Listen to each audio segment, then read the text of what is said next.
Just paint the inside of that Starbucks with your brains. Oh, 100%. Or just like always be wearing an S vest under my little my little green apron. Just like I get enough rude people in a row, and that shit's going skyward. For legal reasons, this is a joke. This is a satirical podcast with no bearing on reality. I don't know any of these people. You're listening to the Art and More podcast with your hosts, Nathan and BR. Nathan is a Canadian illustrator with a couple years of military experience, and BR is a British anarchist that moved to the States. Both are passionate shooters and community builders. Together, they run the Seaburn art page. Enjoy the show. Hey guys, welcome back to the Art and War podcast. This is a cold open. I don't know what I'm doing. BR's not here because he hates us. I have a question for you, Stephen, and also Phil, because you both do media things. Have you seen? It's possibly like the best movie that's out right now. It's going to sweep the Academy Awards this year. I'm pretty sure. It stars Ice Cube and Eva Longoria. Oh, no. War of the Worlds. I haven't. I saw the trailer, so I actually just watched like a new trailer of it. I'm like, oh, cool, PlayStation 2 graphics. Awesome. Oh man, Phil, I see your face right now. Yeah. The second I realized where you were going with that, I was like, oh, yeah, the movie that was supposed to come out in the middle of a pandemic and then didn't, and now it's not relevant anymore. Oh, was it really? Not good. Yeah. Was it actually? Is it? I did not know that. Yeah. Yeah, that's what I mean. At least that's what I read. I think today was that it's like 4 or 5 years late coming out.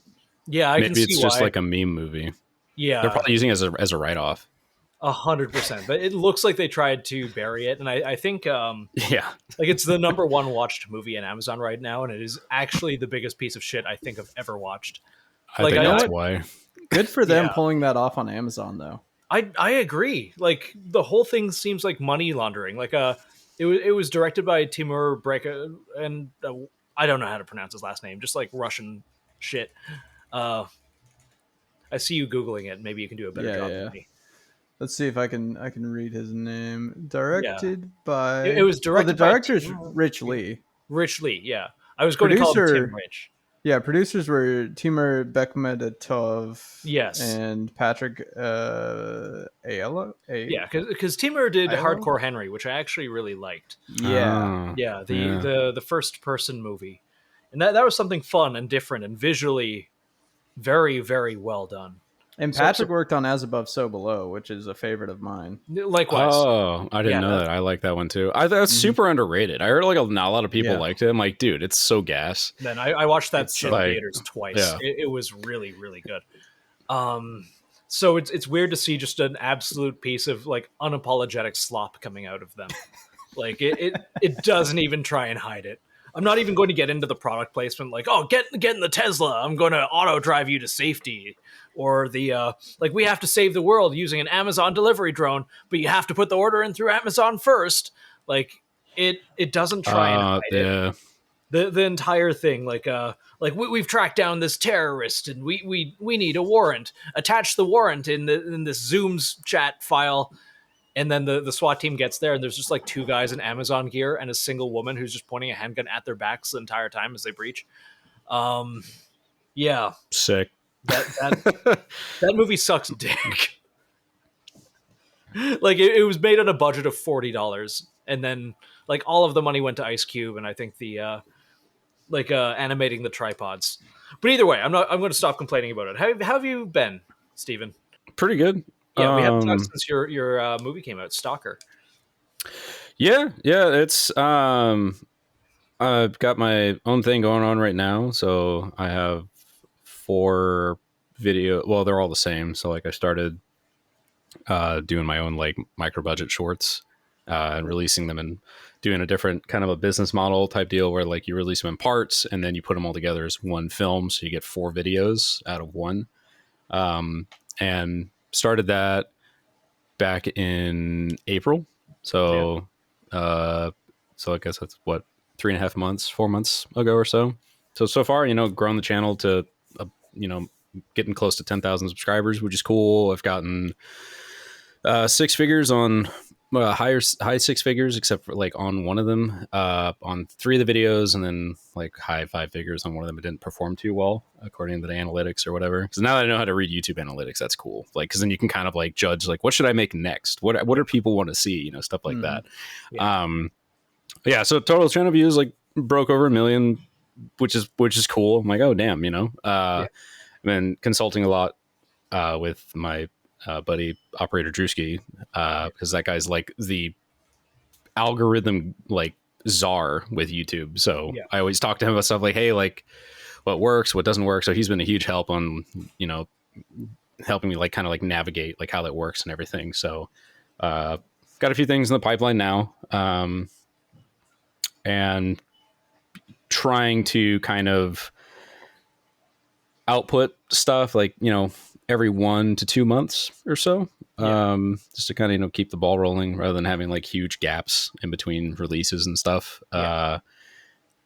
So that's pretty much it. And also trying to like looking into getting into doing advertisements for like military companies and stuff as well. Considering most of my content, I kind of cut my teeth on things like that. So we're going to see where that goes as well. Yeah. Phil would probably be able to tell you. Phil, for anyone who doesn't know, somehow, if you've been living under a rock, is our camera guy, and also co-host. And he does a lot of media and filming content for various companies within this industry. And I think him and a lot of other people would be able to tell you, finding good media people within the firearms and kind of outdoor tactical, like stereotypically, I hate using the word conservative, but more conservative spaces is very, very hard. Like, yeah, I mean, it kind of goes both ways. It's hard to find companies that are willing to like spend the money for like real production. Yes. To do good work. So a lot of like who I work with are typically smaller companies and brands, which has been awesome because you develop an actual relationship with these people, and they're just normal people who are trying to, you know, build rifles, develop new bullets, make new gear that's filling a need that people haven't met yet. But yeah, especially with the bigger companies, they're like, yeah, well, we have, you know, Tim who like takes photos, and like edits our website. Yeah, like I did a piece recently for Shaw Concepts back in April, and we just started dropping their media recently. Nice. And like I was happy with it. I was like, man, I wish I had a little bit more time to kind of go with it. But I've been told the same thing, which I guess that's a common thing where it's hard to find, I guess, good content creators for a lot of these types of companies and such. Oh, 100%. So yeah, I've been told a lot of the guys, like especially the freelancers, a lot of these guys are hiring don't actually know anything about the industry. Oh, they just know how to use cameras. So they'll send them product, and then the stuff they get back, unless they like handhold for them, isn't like even usable because they just don't know what they're working with. Oh, 100%. I have a company kind of local to me. It's like a fairly, I want to say major rifle manufacturer. I don't want to say like Daniel Defense or Ruger or whatever, but big enough within the space that makes higher end rifles. And I know 2 of their former media people, as they, you know, cut size, they went from just like a woman whose entire job is to take photos, and, you know, she cut her teeth on event photography and all of that. And, you know, she's in her late 40s and has a portfolio that is quite impressive, to just like Tim with an iPhone. That's exactly it. Like, all right, sorry, we don't need your services anymore. And you can absolutely see the quality drop off. But for a lot of these companies, they just don't care. And some do. And you can really tell when they do. A company that I've been dealing with lately on the kind of the more graphic design end of things, which is a fairly large like military contractor and like suppressor manufacturer that I'm not going to name here. I'm just going to make fun of them. They keep coming to me every once in a while, and they're like, "Hey, our on retainer graphic design team doesn't want to do this because there's a gun in it. Can you do it?" I'm like, "My guy, why do you even hire these people? Just hire me. I'm cheaper." Like, are you fucking serious? Like, you're a suppressor company, and they won't draw you things. They won't make you things with guns in them. Like, I like the idea of people within this space hiring their own, but you don't see it a lot, especially on higher levels. Like, Like a lot of the time they'll have one person in-house, or they'll just outsource to an agency that doesn't give a fuck. I think the only two like major media guys that does this stuff pretty well was or is Clandestine Media and TACAS. So I've seen a lot of their stuff. Like their stuff looks awesome, you know. Yeah, I know one of the Clandestine Media guys. He's up here. Yeah. He used to live down here, like an hour from me, which I thought was cool. I didn't know he moved to Montana until like because I texted him back in last November because I was asking questions about the Red Gemini because that's one that they use because I was wanting to pick one up. He's like, "Oh, I'm in Montana now." I'm like, "Oh, I had no idea." Yeah, I wonder if he's the same guy. He lives up in Coeur d'Alene, Idaho. Maybe just another person on the team. Probably, yeah. Like, because he said, unless I'm getting it totally mixed up and totally wrong, because like, I'm 100% sure he was one of the guys from Clandestine because he used to live over here in Winter Haven. The Montana to Idaho pipeline is a very real thing. Yeah, it's. I was like, damn, you know, that'd be really cool to head up there because I'm only down here in Florida because of what's it called? My day job, because I still install safes and ATMs and stuff because it's flexible and allows me to kind of invest in all this stuff. But it's like, man, moving all the way up there would be cool because there's because my gal's from Utah, or she's still there now before she moves down here. But I was up there recently and I'm like, dude, this place is sick. You know, like anywhere that's near mountains, there's just such a beautiful aesthetic to it. Because I know like Beehive Media is up there, TACAS is up there, and I'm like, I get it. I know why you guys are up here because there's so much terrain and landscapes that fit the profile for defense industry stuff. Yeah, and so much of the defense industry is just based out of here, like Utah and Idaho specifically. Like, and Washington and California, but a lot of that business is just moving due to regulations. Like, I'm not going to say you should move to Boise, but I think, it might not be the worst idea. Well, I mean, if I have like cool guy money, like I'll go anywhere. But I kind of like I like Florida because it's hot. I like humidity. I'm one of those few insane people that likes it. Yeah, dude, like it doesn't bother me. I don't like I'm another secondary reason why I moved down here is because of the climate. Because in Kansas City, whenever you go from like the fall into the winter, like the temperature fluctuation is so insane that it really messes with like your joints and your muscles, and it just it did not vibe with me. But the summers there are also terrible, and I grew up on a lake, so I'm used to like you walk outside, wall of water, whatever. So like here, it doesn't bug me. Like once you get coated, you don't even notice it after a while. Yeah, it's just the mosquitoes. The mosquitoes later, like normally they don't bother me, but late in the day, there's just like a period where they're just on you, dude. And it's like, it's just a wall. It's like, this is my life now. And then they go away, like after 8 o'clock, gone. Yeah. It's super I have seen like 5 mosquitoes here all summer. Like, that must be nice. Yeah. I think I got bit 5 times today. Oh, geez. Yeah. Phil, are you okay doxing yourself? Like, I'm in Tennessee. Yeah. Oh, okay. Yeah. Cool. Yeah. You said central, east, or west? East. Far out. Yeah. Yeah. I drove through Tennessee and liked it quite a bit, but like that was basically my only experience with it. Didn't get to see the Bass Pro Pyramid. I've seen it twice this year. Man, fuck you. I made the pilgrimage and it was closed. It was so cool. Yeah. Only cool thing about Memphis, really. Yeah. I remember like driving to there, and I was like half an hour away, and my mom texts me, and I've brought this fucking gag up in the show so many times, and she just goes like, "Hey, where are you right now?" And I go like, "Oh, I'm just Memphis, Tennessee," and she goes, "Oh, you got to be careful. You're gonna get killed by rednecks. They're gonna hate crime you." And I just send her a photo of a Glock, and and she replies with, "Well, they have machine guns." Yeah. I don't know, man. She might be onto something. Yeah, yeah. But no, it took her all of like, I want to say 24 hours in Idaho from going like, yeah, you're going to get hate crimed and killed here to like actively shopping for property. Yeah. So it's gorgeous out there. Oh, it's so fucking nice. It's so nice. But yeah, winter. How's the winter? It's not as bad as you'd expect. I think we It's had a dry cold. Keep in mind, I'm from fucking Nova okay. Scotia, so like my bar for winter is really. Oh really yeah, I guess you'd be the wrong person to ask. yeah, but like I want to say we had 2 weeks of just like shit winter, like dumping snow on us.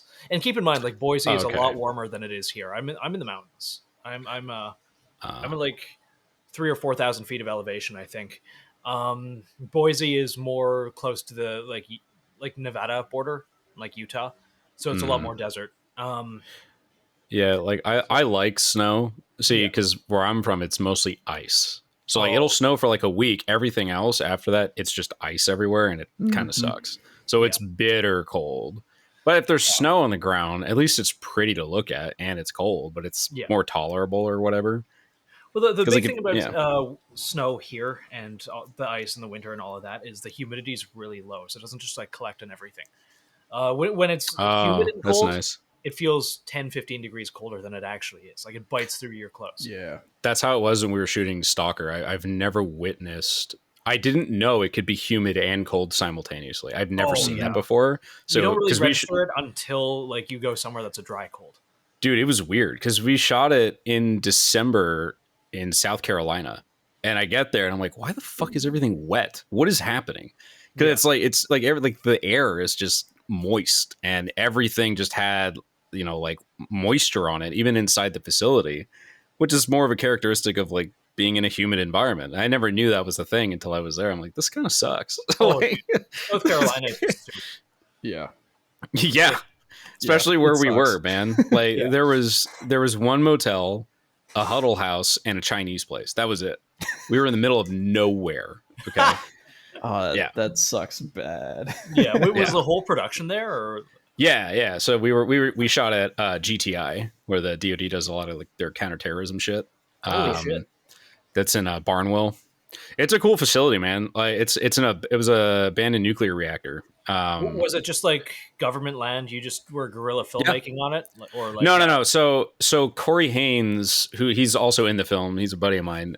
He's a Milsom West cadre, and Milsom West has games out there sometimes. So he put me in contact with the guy that runs the facility, and we kind of went over like, here's what our budget is and whatnot. And we kind of like worked something out, and we only left site once for one scene at an Airbnb that was like 10 minutes away. But the entirety of the film was all shot right there because it had everything. It had woods, acreage, open fields, the facility, different sections of the facility were used for like different areas in the film and everything like that. And we just kind of stitched like, there'd be like one area like in this parking lot outside of the building. Like when Crow's walking up to the building, right? That's like a large concrete slab. And then literally around the corner is where we shot all the night op stuff. Like everything was right there. Yeah. so it was super, super convenient. But no, man, like when there were times where bitter cold at night and in the morning, hot during the day, and then just moist later on. And then we got COVID the second week of shooting. So got to do that with a fever and stuff. But one of my Canadian boys came in clutch and brought some ivermectin. I won't name him. No, for real, that actually did work. It was awesome. Like it said, dude, it got us taken care of pretty quick. So, man, that's awesome. I'm surprised he got it from Canada. I mean, if he did. No, he did. He said he just walked in and got it. Like buy it at a store. Yeah, I didn't. He told me it was over the counter. I'm like, oh, that's cool. That actually makes sense if he was getting it from like a horse supply thing. Generally, you can't really do that in Canada. Speaking from kind of experience, I do find it's kind of wild coming to America and seeing the things that you can get over the counter here compared to there. But I guess if it's sold for a different purpose, that makes a lot more sense. That being said, I'm going to complain about it quickly, and then we'll get back to S.T.A.L.K.E.R.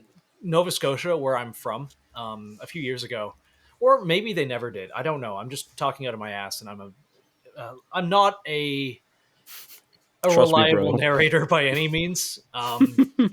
So a while ago, they cut a lot of funding to forestry and like clearing brush and, you know, doing controlled burns and all of that.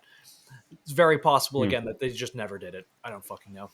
But as of a couple days ago, they just banned camping, hiking, fishing, all outdoors activities.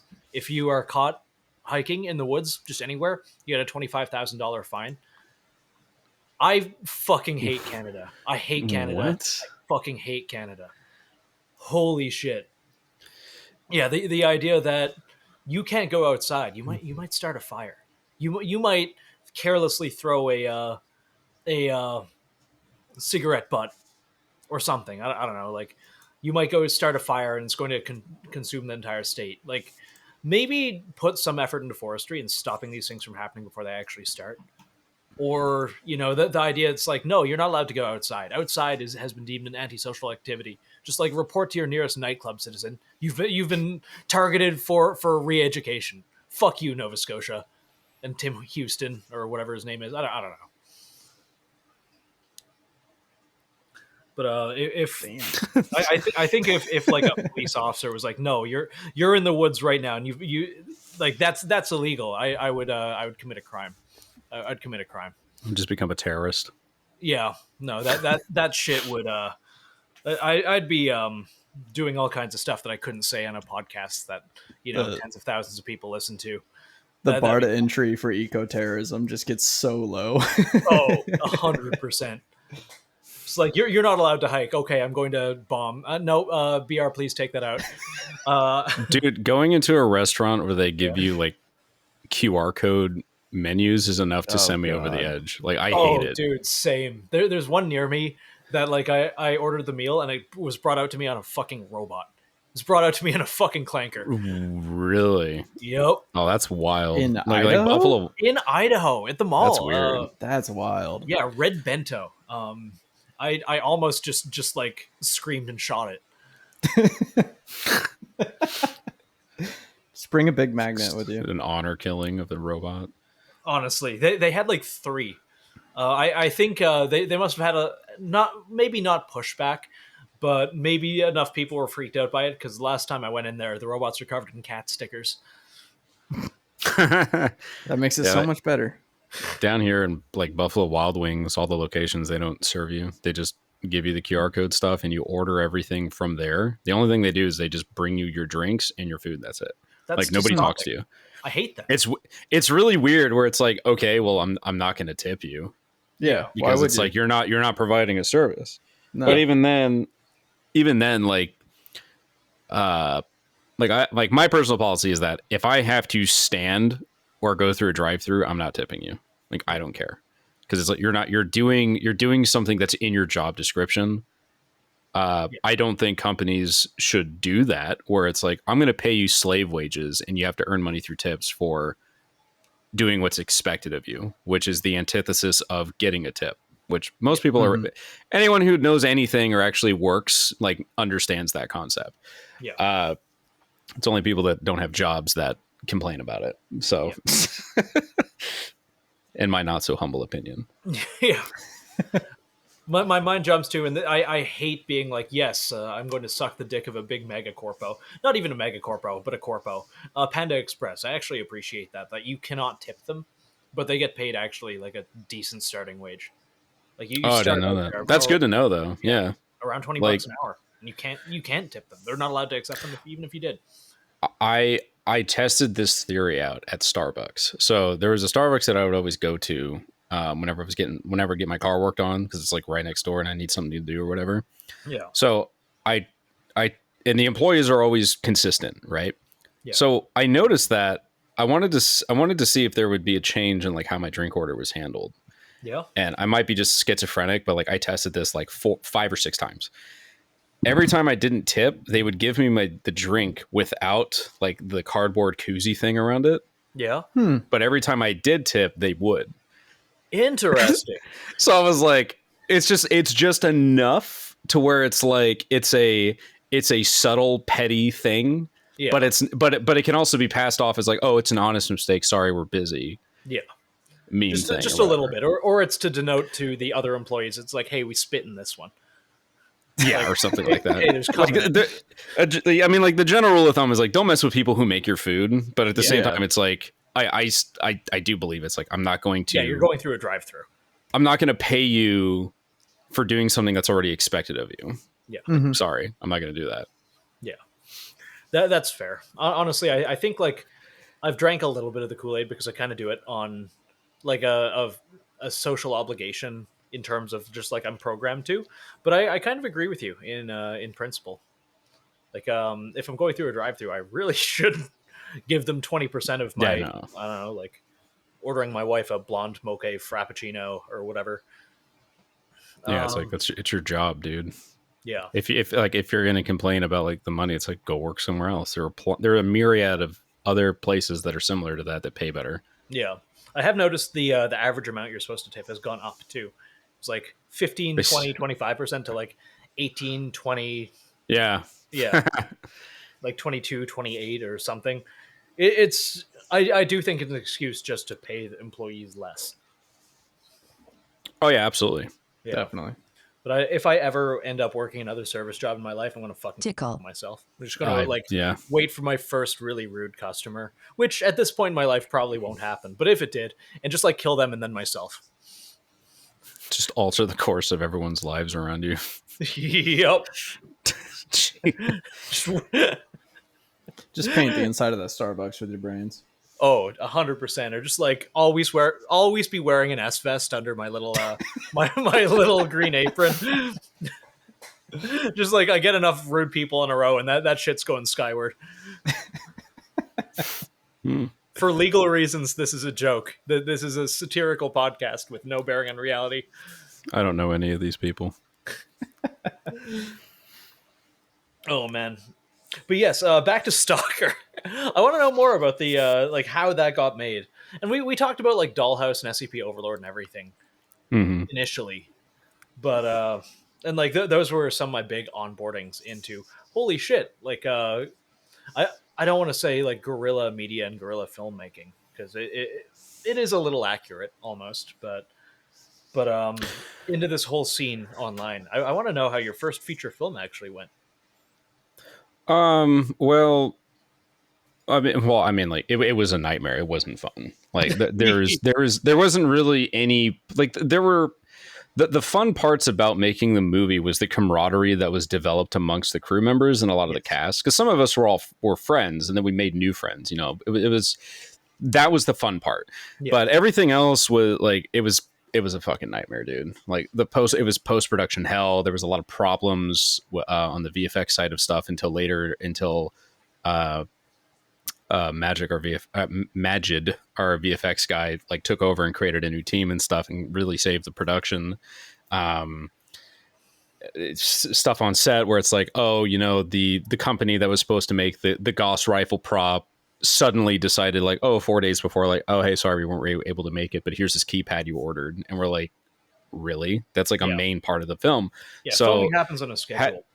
So we had to do like a complete rewrite of how Batty died. Yeah. How the what the monolith commander was going to be using instead of like, oh, he doesn't pick up a Gauss rifle anymore to get the edge on OJ and Monk. Well, what he's used, like, oh, we'll just give him a grenade launcher, and he's had it the whole time, you know. Yeah. Hindsight 2020, I probably would have just given the grenade launcher to Batty since he was the breacher and he had all the explosives, and then he could have just picked it up off of him. But I mean, whatever. So there was a lot of on the fly things and adjustments that we had to make. A lot of combining shots, which is kind of typical whenever you're on a schedule. Yeah. I originally wanted 14 total shooting days and 4 training days, but what I got was four training days and 10 shooting days. So I wasn't really able to spend time with the actors to kind of get to kind of play with, you know, different, you know, like you know, emotional deliveries of different types of dialogue and stuff, like the sequence in the control room when Brain gets caught of, you know, who he is, and Crow interrogates him and he starts talking about his daughter. Like I wanted to do different variations of his delivery, like one where he's like blubbering or one where he's just kind of got tears going down his face, and then one just kind of straight where he's holding it together, which is what's in the actual film. Because that was all like one take. Yeah. That's all the time we had was like, that's what we got. That's what we have to go with. Yeah. And I thought Austin did excellent.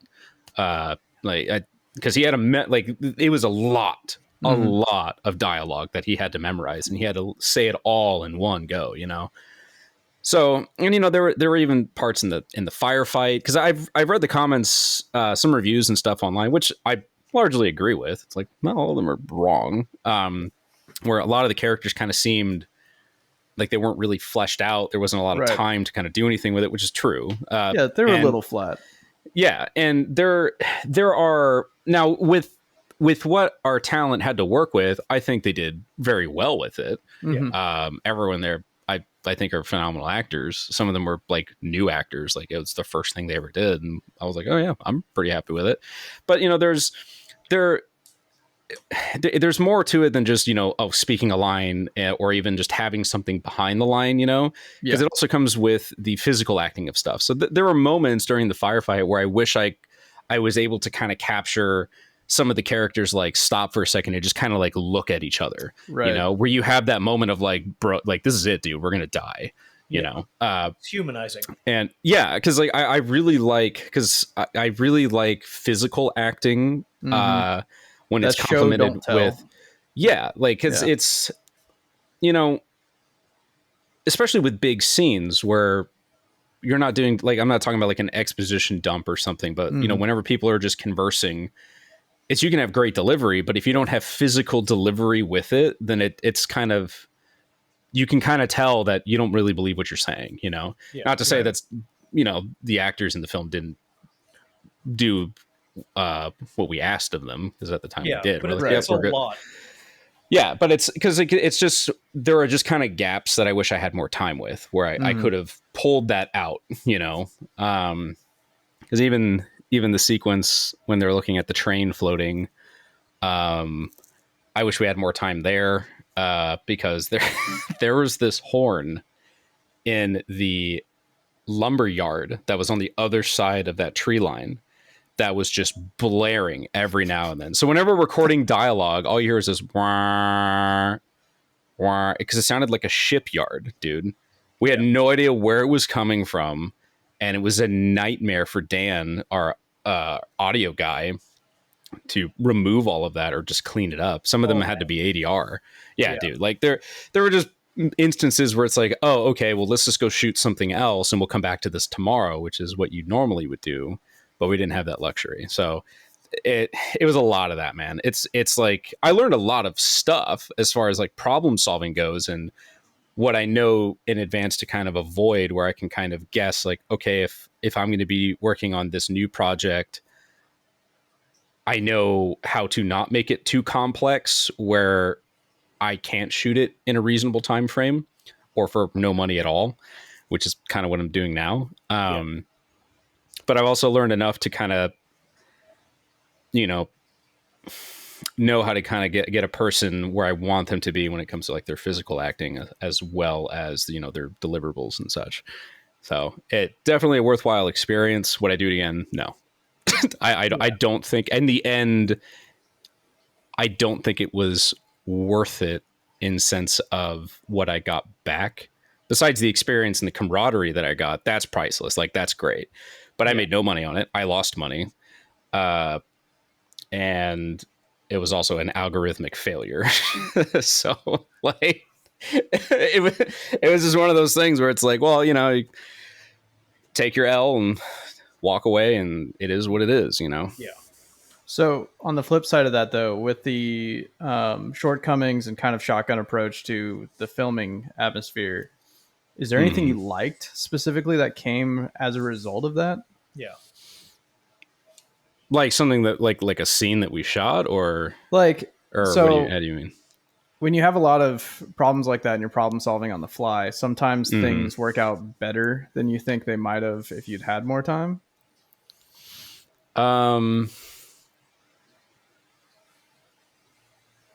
So most of that stuff came in post, oddly enough. Okay. So like I have a very concrete understanding of my post workflow. So I know that if I'm working with a lot of limitations on set, I know how far I can push something later. So for example, like the control room, which is largely my fault. I didn't have the material, I guess. Like I didn't look into the material enough as far as like to get a certain type of lighting. Because when we were trying to figure out like, how do we make this look? It's like, well, it doesn't really look like a horror movie. Because I was thinking in my head, I'm like, oh, I'll just, make this kind of look like, the Chernobyl show. Because it's got all this, this beige kind of look to it. It looks very industrial. It looks very nuclear and all that. But what I should have done is that I should have had like hard lights, pockets of lights in areas where you would get these shafts of lights and a lot of contrast. Like I know that now. So a way that I kind of figured out how to make it look better was going with that monochrome color, where it kind of has that sodium vapor, like orange kind of a look to it, the very gritty kind of look. Yes. Along with the hive sequence, because originally that sequence was supposed to be blue, but then I was told, no, that's stupid, even though that was decided way in advance. And I'm like, well, that's why I shot it this way. And then I was told, well, hey, let's do it just neutral color. And I'm like, no, it looks terrible. So I was experimenting with this Blade Runner power grade in DaVinci, and it made it like the sequence in LA where everything was orange, which subsequently is the same look that I did with the control room. But I'm like, can I change the color? So I changed it to red. I'm like, we're doing this. Like, this is what we're doing, because this will objectively look better. And those two scenes are among the favorite aesthetic looking scenes that I've been told from several people. They're all like, those scenes are S.T.A.L.K.E.R, is what I've been told. Yes. So I'm like, extremely sick. So yeah, it was a lot of it came in post, like on the fly stuff. Like even the night op, like the gunfight way off in the distance where you see the tracers and everything when they're like, that was a post hoc decision. Yeah, it was a post hoc decision where I'm like, I'm just going to put that in there. So the tracers are actually from Arma. So I asked, so I asked, cool. I asked Drewski, I was like, hey, can you load up Arma 3 and just fire a bunch of tracers on a black screen and send it to me? And he's like, okay. Everyone doubted me and they thought it was going to look dumb. I'm like, bro, this is my thing. Let me, I just trust me. And I did it. And everyone was like, oh, it does look cool. I'm like, yeah, man. Like, that's awesome. The amount of real Arma footage that has made it into like actual news is hilarious. Oh yeah, that's funny too. Yeah. It's like, look at this jet getting shot down. It's like, that's Arma 3 footage, dog. Yeah. It's in 60 frames, dude. There's no way someone shot that.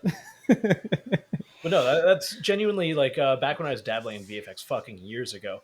I remember the Creative Cloud, like no, not Creative Cloud, Creative Cow, just like action movie essentials, like that pack of drag and drop filmed against a black background. Oh yeah, Video Copilot, more or less the same fucking thing. Yeah, yeah. We a guy, someone on Instagram hooked me up with a rep from Action VFX, and really? Action VFX like hooked us up. They're like, yeah, dude, like we'd love to participate. Give us a shopping list of what you want. And they really helped us out. So I had to learn a lot of 2D compositing and rotoscoping stuff on this film. Yeah. A lot of it. So our VFX guy, Majid, basically showed me like, here's how you rotoscope stuff in After Effects. And after he told me how to use the rotoscoping tool, because I didn't know, I was like, oh my God, dude, I can do whatever I want now. So like a lot of the stuff that I can do in post now, with the assets that I have, like I can make a lot of things for basically no money look like it costs a lot of money. Yeah. So yeah, because like all the weapons in S.T.A.L.K.E.R, for the exception of the 249, they're all fake. I simulated all of those. I had to make sure that all of the suppressed weapons operated like suppressed weapons. So actually went to a range, learned how they worked. Like, oh, shells eject forward. That solves the problem of no shells on the ground around their feet. Perfect. I get out of jail free card. All the explosions, sparks, tracers, dust hits, everything. None of it is real. All of it was done. Yeah, none of it's real. The part 1 and so part 2 of the firefight is like 68 visual effect shots that I had to do in 2 weeks. Holy shit. That's something. Yeah, that's like that's averaging 3 shots a day. That's something a team of people do. Yeah, it was it was a nightmare. 12-hour go to work, install safes and ATMs all day, come home, work for hours on this thing, go to bed, get up, do it again, and that's it. That was my life for the like first few months of I want to say, because when we got to that point, it was like first few months of 2024 was just that.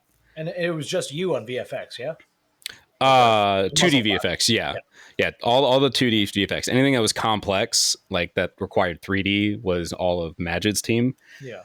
But like all the stars that are tracked in the night op, like I did all those myself, for the exception of one shot. We had a match mover who worked on Life of Pi do that for us, because it was like he wasn't very happy, but because there was like, because we went into it going like, oh yeah, I can pull the information back and the stars will be there, and they weren't. I learned later that the FX3 or the A7S3, after a certain level of your ISO exposure, it stops picking up stars, and I didn't know that. Yeah, I had no idea that. I had no idea that was a thing, because it was a relatively new camera at the time. Right. So I typically don't recommend people go past like 40,000 ISO on that thing, because we were shooting at 80 and it doesn't pick up anything. So I had to, the stars you see in the film are real stars. They were just filmed after the fact, and I had to composite them in, and in some cases hand track them myself. So holy shit. Yeah, man. But that is what it looked like that night, though. So it's not fake. It's like, yep, that's what that's what it looked like. Wild. But I just had to make it look like that. The matching the movement for the stars is very clean. Yeah. The shot, the best VFX are the ones you never know are VFX. Yeah, true. Yeah, when I tell people the stars aren't real, they're like, what? Like, no, like all fake. Yeah, like a lot of the stuff is just, especially with compositing stuff, like all the explosions and everything is just, as long as it matches the lighting of the environment, you can get away with a lot. Yeah. And it's just, feathering, blurring stuff, adding film grain and chromatic aberration goes a long way. Anything that can make the image less clinical, you can get away with an astronomical amount of stuff. Yeah, that is wild to me. That and like I've dabbled around. Did you ever used to watch like Freddie Wong back in the day? Oh yeah, absolutely. Yeah, like Freddie Wong, Corridor Digital, all of that. There's always like a very, like, no matter how good of a job you do, there's always a very, and I don't really think there's a way around this, like fake feeling to 2D VFX, muzzle flash and whatnot. And I didn't really notice that. Yes. Yeah. So I think you did a really good job. Thank you. Yeah. Well, I also know how guns work. So that does help a lot. I know that there aren't muzzle flashes after every single shot, unless you're, using a 10-inch AR with a muzzle brake. Right. That doesn't really happen. Yeah. So that and what's the big one? The like 4-prong, like the starburst you always see. Yeah. Yeah. Like I did a lot of research on how the gas operates on suppressed rifles. And like what the muzzle flashes look like, if any, what they look like especially in the corridor when they're clearing stuff.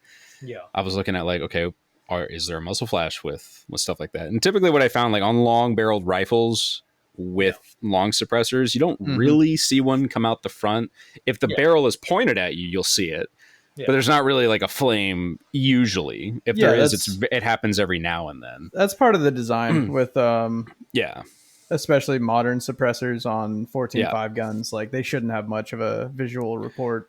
Yeah. Almost none. And it helps too, because the only thing you have to worry about is just the gas coming out the front and your ejection port. And that's really it. Because that's what it looks like. It's just a lot of smoke. It's a lot of smoke. It's loud. And then that's it. I focused more on amping up the environmental stuff, because originally I wanted a very realistic firefight, and when I did that, it looked very boring, like where it's just dust hits, you hear bullet cracks, but you don't see anything, so you don't know what's getting hit. So it's like, okay, so we had to dial everything up to 11. So added in all the sparks that you see, which I know that doesn't happen. Yeah, there's certain things that you kind of have to do for to elevate the feeling of what's happening. Yeah. Because like an actual firefight, I had to stop and think where it's like there's only so much that I can make real. Yeah. So how the weapons operate, okay, I think I can do that, but how they affect the environment, I gotta crank it. So yeah. Other than the VFX, like, was it you with your dirty little fingers inside the audio? Because audio sounded really good. No, so that was Daniel Roden-Clark. He goes by After Infinity. That dude is like, he's the guy, right? So whenever I do like my own audio stuff, I always go to him for questions, like, hey, how do I do this, that, or the other?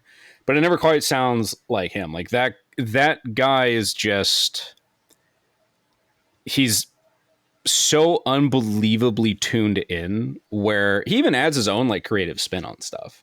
Yeah. Now, of course, there were some things that we had to like dial in because he's also a Canadian as well. So sorry. I had to help him with like with the weapon stuff, like saying like when they first engaged the monolith before they breach the facility, I had to tell him like, okay, the bullet cracks are very loud because it's breaking the sound barrier. The suppressors need to be just a little bit louder, like it just disperses sound. Yeah. And then when the guy comes out like firing, I don't remember what kind of an AK it was. It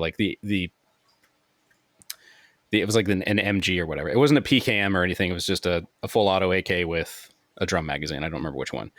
Yeah. And I said, since that muzzle is facing the audience, that noise needs to be very loud. It needs to be like it's punching you in the face because there's so much force flying towards you.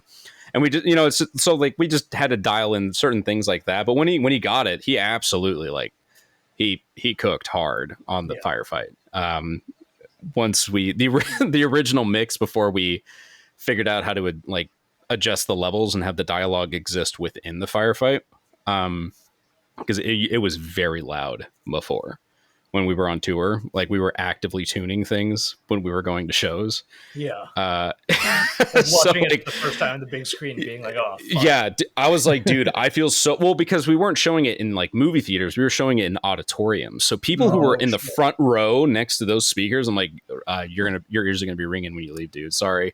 Yeah. But yeah, once everything got dialed in, like it's solid, man. Like he can, there's even ADR lines in there that he manually tunes to match the audio of what was recorded on set. So the scene when they're in the armory and one of the Joshes is talking to Batty about, why is he bringing all this C4 and stuff? All of Batty's dialogue right there is all ADR, because wasn't too happy with his line delivery, so we had him re-record it. Yeah. And Dan matched his audio levels because he recorded it on a microphone, the same one that I'm using right now, in his bedroom. And then he just matched the levels and the EQ and everything to everyone else from when we recorded on set. This is 2 years after this happened that we recorded. Yeah. Don't even notice. Holy shit. Like that is like the level, man. Like it's very, very talented. Man, I know that you're poo-pooing on this whole like the whole experience, but on the outside, I can see like a lot of value came from this, I think. The best movie in the world, but especially as like not to suck your dick or anything, but like a young auteur. Glaze in the chat. Kind of shit. Yeah. Like it's a lot to cut your teeth on. I think it's a good movie. I think it's a good movie. Like it's all right. It's just how it didn't perform well, and it's more or less like on that end of things, where its performance wasn't super great. How it was received wasn't really great. But as a movie, like I think it's all right. Hey, one War of the Worlds. Yeah, there you go. I do think on a technical level, what we did is pretty ridiculous because we made that movie for like $350,000 and people don't believe us when we tell, like, we've had executives say like, this is a $5 million movie. I'm like, nope, made it for under $500,000. I've seen movies that look worse that cost many, many times more. Like, it's not hard to like make things for less. Now, granted, like, disclaimer, it is an indie film. Two, a lot of people were working at a discounted rate. Yeah. A lot of the stuff in post I paid for. Like, I added 11,000 of my own money. There were other people that also added in their own money to get this thing across the finish line. So it wasn't all like we did not come under budget at all. Like, we went over it, which is not good. That's not a good thing. But what we achieved for the total cost of the film is impressive. Like, I'll pat myself on the back and everybody else that was involved for achieving that 100%. But for future reference, it's like, it's not good to go over budget at all. Yeah. It's bad. Yeah, especially if you're self-funding it. Yeah, I mean, even like studio funding, man. Like The Revenant was, I think, $40 million over budget, and that dude hasn't made a movie in 10 years. Actually, no, in the States, hadn't made a movie in like 10 years because The Revenant came out in 2015. It's an excellent film, though. Yes, like I love that movie quite a bit. Yeah, it's awesome. Yeah. Speaking of which, Weapons comes out this weekend, and I'm so excited. I don't know if dude, same. Yes. Yeah. I hated Barbarian, so I hope it's good. Really? I enjoyed Barbarian quite a bit. I thought it was fun. I thought the ending was stupid. I'm like, really? I've noticed this weird trend with horror movies where the third act, everything just kind of falls apart for some reason. Mm-hmm. Either characters just forget how to behave like people, or suddenly the world just exists in a vacuum and nothing outside of it interacts with it. Yeah. So it's I think there's a suspension of disbelief that's required to make a lot of those movies work, especially the more recent A24 fare that I enjoy so much. Yeah, like I think it's I don't have an issue with suspending disbelief, but if I'm sitting there and go like, what are you doing, man? Like where it kind of gets a little too far out there, where you kind of go, no one would do this. This is ridiculous. Yeah. Or my mind jumps to my wife, who's just like, just shoot them. Like, every time. Just like we're watching a home invasion movie, the 2007 movie Inside, that's set in France on Christmas Eve, about like a pregnant woman who has a deranged person trying to break into her house, and she's just like, I don't understand why she just doesn't have a gun. Like, Europe. Yeah. Like it's France. It's 2007. Some people just don't own guns. You know that. They got knives and other things. Yeah. You would think after having your country invaded once, you would, kind of redo your policies, but once, twice. Yep. But oh well. Either way, Europe sucks. I'm sorry to our European listeners. Yeah, I have no desire. I've been to Spain once, and beautiful countryside, but the cities are kind of gross. Yeah. I think cities in general are... I've never been to like a nice city, I don't think. But they're just varying levels of bad. My last time in France was, I want to say, in 2016 or 2015. And there were homeless people sleeping in the Paris airport. Like, yeah. Like, I want to go to Japan. I hear Japan's excellent. But before they close their... Which at this point, I'm like, you know what, do it. They're like talking about like closing their borders, not selling land to foreigners. And you're like, you know what, do it. No, I don't blame you at all. Absolutely do it. So, because a lot of tourists are just ruining it for everybody else. Oh, 100%. And especially like a lot of Americans just do not know how to behave. No, it's not hard. Don't be loud and annoying. Speaking of France and American tourists, I read this thing the other day that pickpockets in France have been, and again, it's the internet. Don't believe everything you read in the internet, but there's some corroboration to this. And this started at the Parisian Olympics, but it continues now. American tourists beating the fuck out of pickpockets. Like, someone will attempt to rob a pickpocket, and the Americans will just beat the shit out of them, to the point where the pickpockets started avoiding Americans and some American tourists. And this is the part where it becomes a little like hard to believe, but I really hope it's true. Started trying to bait pickpockets in general. They'd just have like brass That knuckles wouldn't in their surprise me. pockets. They'll wait for a guy to like. Yeah. Like one woman had a purse full of crushed glass for like a pickpocket to just stick their hand into. Yeah, nice. There's a guy. There's Yeah. this dude that goes to the pyramids like every now and then, hoping that someone will bother him so he can like, you know, catch some smoke with somebody. Yeah. Because like he has like he puts all this stuff like on Instagram and stuff. He's like, I'm gonna beat the shit out of you if you don't get away from me. Yeah. He'll like talk to himself. He'll be like, I'm gonna run this fade on this guy, watch. This guy like walks up to him and won't leave him alone. He's like, I'm gonna punch you in the mouth, dude. Get away. Yeah. I have found a lot of cultures just don't know how to deal with aggression when aggression comes to you. Like, so I have this neighbor that I'm not going to get into it too much. I'm not going to self-incriminate myself too much. Phil's laughing because he already fucking knows. Yeah. This neighbor, he's like a recent immigrant from like Somalia or some dog shit country. I don't know. That was mean. Okay, I have the Somalian. No. Yeah. No. Okay, I'm gonna double down. Yeah. He came here from somewhere. He's got, you know, a wife and kids, and he's this like big big black guy who's always throwing his garbage everywhere. Like I'll see him like walking around behind his house. He'll like, be drinking a tall boy, like a Steel Reserve, and he'll just huck it into the woods. Or so one day I just got pissed. Like I initially like tried to talk to him. He's like, "Oh yeah, I'll pick it up. It's fine." Yup. So one day I just decided fuck it. So I picked up a bunch of it and I just like left it on his hood, the hood of his car, and of course it's like a shitty paint's falling off it, rust spot Corolla. Not a Nissan Altima, not this time. So damn, Corolla's catching shade for once. So, you know, I come out the next day and all that shit's in the garbage. But like there's still garbage everywhere. Like he took the stuff that I picked up, so I pick up another bag and I put it on his fucking hood, and I leave a slightly more aggressive note. And like there's a piss jug there, so I return the piss jug to, you know, the side of his car, all over his what? A piss jug?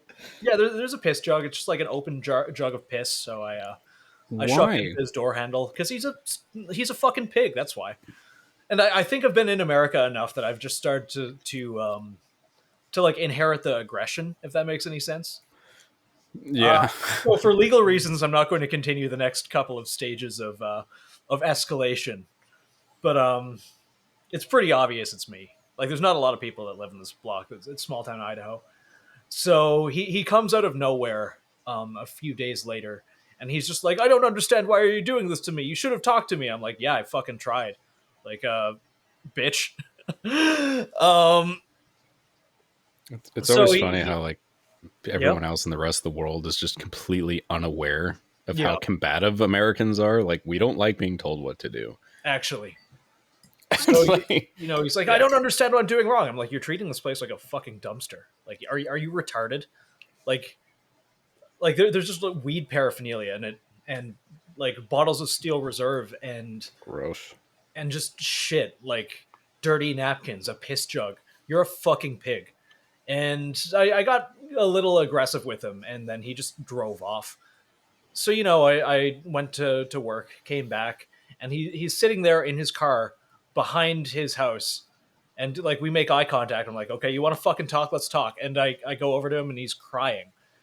I was so mean to him. I made this grown man start bawling in his car, and I'll be honest, it totally disarmed me. I'm like, "Okay, man, like it's not that deep. Pick up your trash." Yeah, it's not hard. Like he's like, "I didn't know it was wrong. I didn't know it's like, no, dude. Like, you're throwing garbage around. Like, you knew it was wrong. You're just pissed someone confronted you about it." But like he came face to face with the American aggression, and he just completely folded. Like, I don't think a lot of the world is ready for that. That is not the first time in my life where I've had that like kind of exact situation this is the first time I've left notes because I didn't see the guy. Normally, I just get in someone's face, and if they're not from here, they just fold instantly. Usually Indians. I found that very much with Indians. Red dot. Yeah, when you don't give in to their caste system crap. Yeah, they genuinely don't know what to do, and normally they just like freeze up. Like you're in America, dude. You're not over there. Yeah. Because because I do a lot, like a lot of the work that I do, like I'm around them a lot, and they're most of the time it's I don't have any issue. I mean, the places I go to are extremely filthy. Yeah. It's usually like gas stations and stuff, or like grocery marts. But typically the interaction's like, oh, hello, goodbye, and that's it. But I've had a few where like they were rude or aggressive, and I'm just kind of like, dude, like there have been times where I'm like, can you just go stand over there, let me do this, like give me a minute. If you can be stern and polite, and usually people will leave you alone, but it's like, come on, man, like just like cut it out.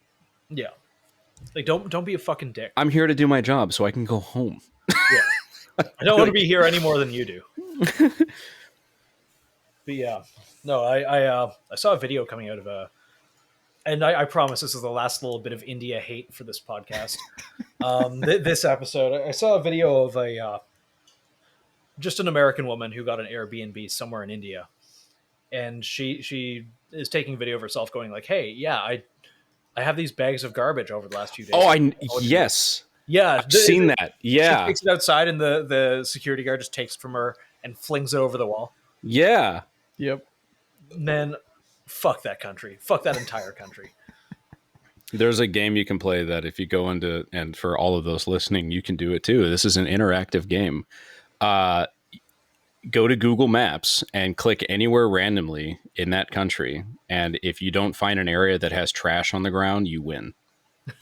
Good luck. Yeah. Oh man.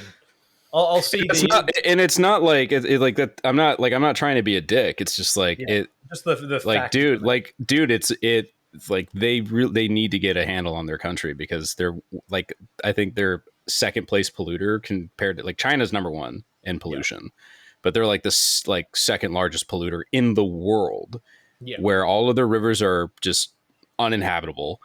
Like behind the Taj Mahal, that whole river, their holy river, is full of garbage. Yeah, like it's just garbage and fecal matter and everything. Like, it's a problem, man, because it's a beautiful country, but it's just everything is just in complete and total disarray. Yeah. And that comes with, like, a lot of government corruption, and their caste system has a lot to do with that, where the Brahmin just think they're better than everybody else, and just kind of bogs it down. Yeah. And I mean, there's more to it than that, but like, I'm just kind of generalizing everything, but it's kind of a shame. Yeah, it really is. Either way, it's I'm not going there anytime soon, and I really hope there's a period of time where it's like Pakistan and India we're going to kick off. I'm just like, oh, that's interesting. I thought that was funny. Yeah, when I was looking, I'm like, oh, really? Yeah. Cool. Let's see where that goes. It lasted for 10 minutes. Yeah. It didn't go anywhere, and they're both posting ARMA footage, being like, "Yeah, we shot down this fighter." Yeah, I saw that. Yeah. Like, come on, man. Like, seriously. Like, Iran did another one a little while ago. Where, like, we shot down an Israeli fighter. Like, another $1 trillion to Israel, by the way, just for acknowledging this. But we shot down an Israeli fighter, and they had like a picture of an F-35 just like on the ground, but it was scaled up so fucking massive. It was like the size of a small town. Like, you'd see the like people and cars and whatnot around it, and it was so obviously fake just due to the sheer proportions of it. And it was posted on like Iran's official Twitter account. Dude, speaking of like proportions, I went to this. Oh, damn, I'm forgetting what it's called.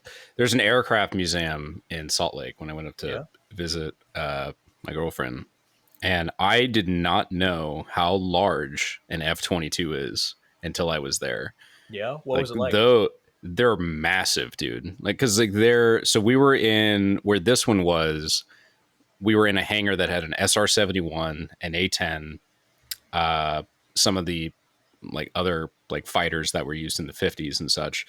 And and there was an F-22 in there, and it took up like almost the entire width of the hangar.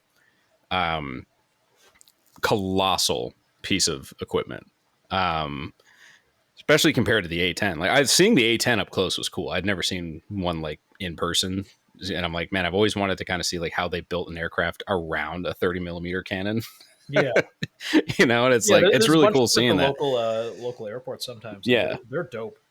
I also didn't know how small SR-71s were. They're tiny. Yeah, I thought they were massive, but no, an F-22 is bigger than an SR-71. Yeah, I did not know that. I just found a picture of an F-22 and with a person crouching next to it. Holy shit! Yeah, there's a photo of in the first Transformers movie where it has like all the vehicles they used in the film, and there's an F-22 next to it, and you can really see like the size difference. It's pretty insane. Yeah, because you think about here's a picture of like two grown ass men standing under one, and they aren't as high as the wing. Like yeah, like it is. It's very impressive. Like when I look at that, I now I can go like I can understand how our pilots are able to do whatever it is that they need to do with an aircraft like this because of how massive it is. Yeah, I mean the frame on it is ridiculous, and especially when you compare it to like an F-18 or an F-15. Yeah, because in my brain, fighters aren't that big. Like, yeah, you would think. Yeah, like I want to see it in theater now. Like, see which in theater. An F-22. No, like in war. Like, I want to see. Like, yeah, I want to see what an F-22 can actually do because we haven't used it in anything except to shoot down a balloon that somehow entered our airspace. Yeah, entered our airspace and went coast to coast. Yeah, just vibing. Like, oh, cool.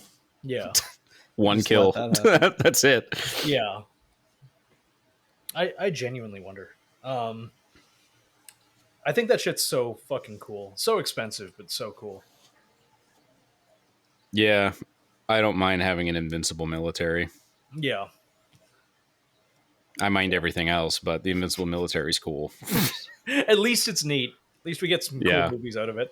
Yeah, whenever like, we're gonna kill America, it's like cool. We're 50 years ahead of you. Yeah, and we probably already know where you live, but all right.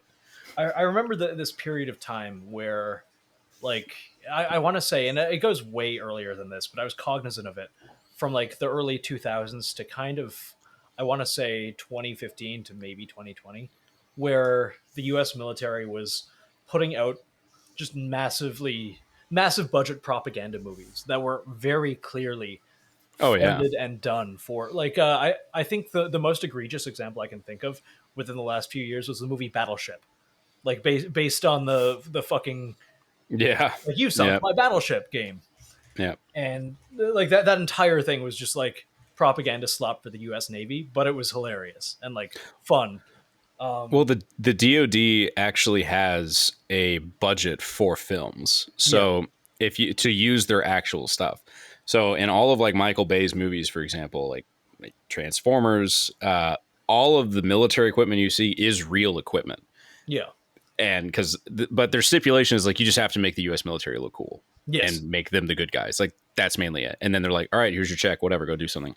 Yeah. It's more complicated than that, but that's pretty much the gist of it. So it's like usually a movie based on Spec Ops: The Line or something like that. Yeah, like now unless you see a film where like in Lone Survivor, most of all the military stuff that you see in that is CGI. Bagram is obviously CG. They'll build like real places and then they'll do a matte painting expansion of it, but the Apaches, the Blackhawks, the Chinooks that you see flying around and stuff, all of that's fake.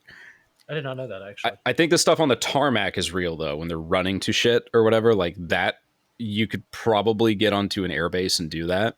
But for the most part, like a lot of the stuff that you see flying around is not real. It's just CG because it's cheaper to do that. Yeah. Because a Blackhawk, like a Blackhawk, to rent a Blackhawk is $6,500 an hour. Holy shit. Damn. Yeah. That's like, those are costs in Texas. That's just going to a base to do it. So like in Texas, because we were asking around for stuff. There is not an air base. like an airstrip or an airport or something, a place where you can house crap. There's a company there that rents out helicopters. So they got Little Birds, the commercial helicopters or whatever. They rent it out for film, and they have a Black Hawk, and it's $6,500 an hour to rent that thing. Jesus. Now, if you have an inn somewhere, like if you know somebody or whatever, that's cool.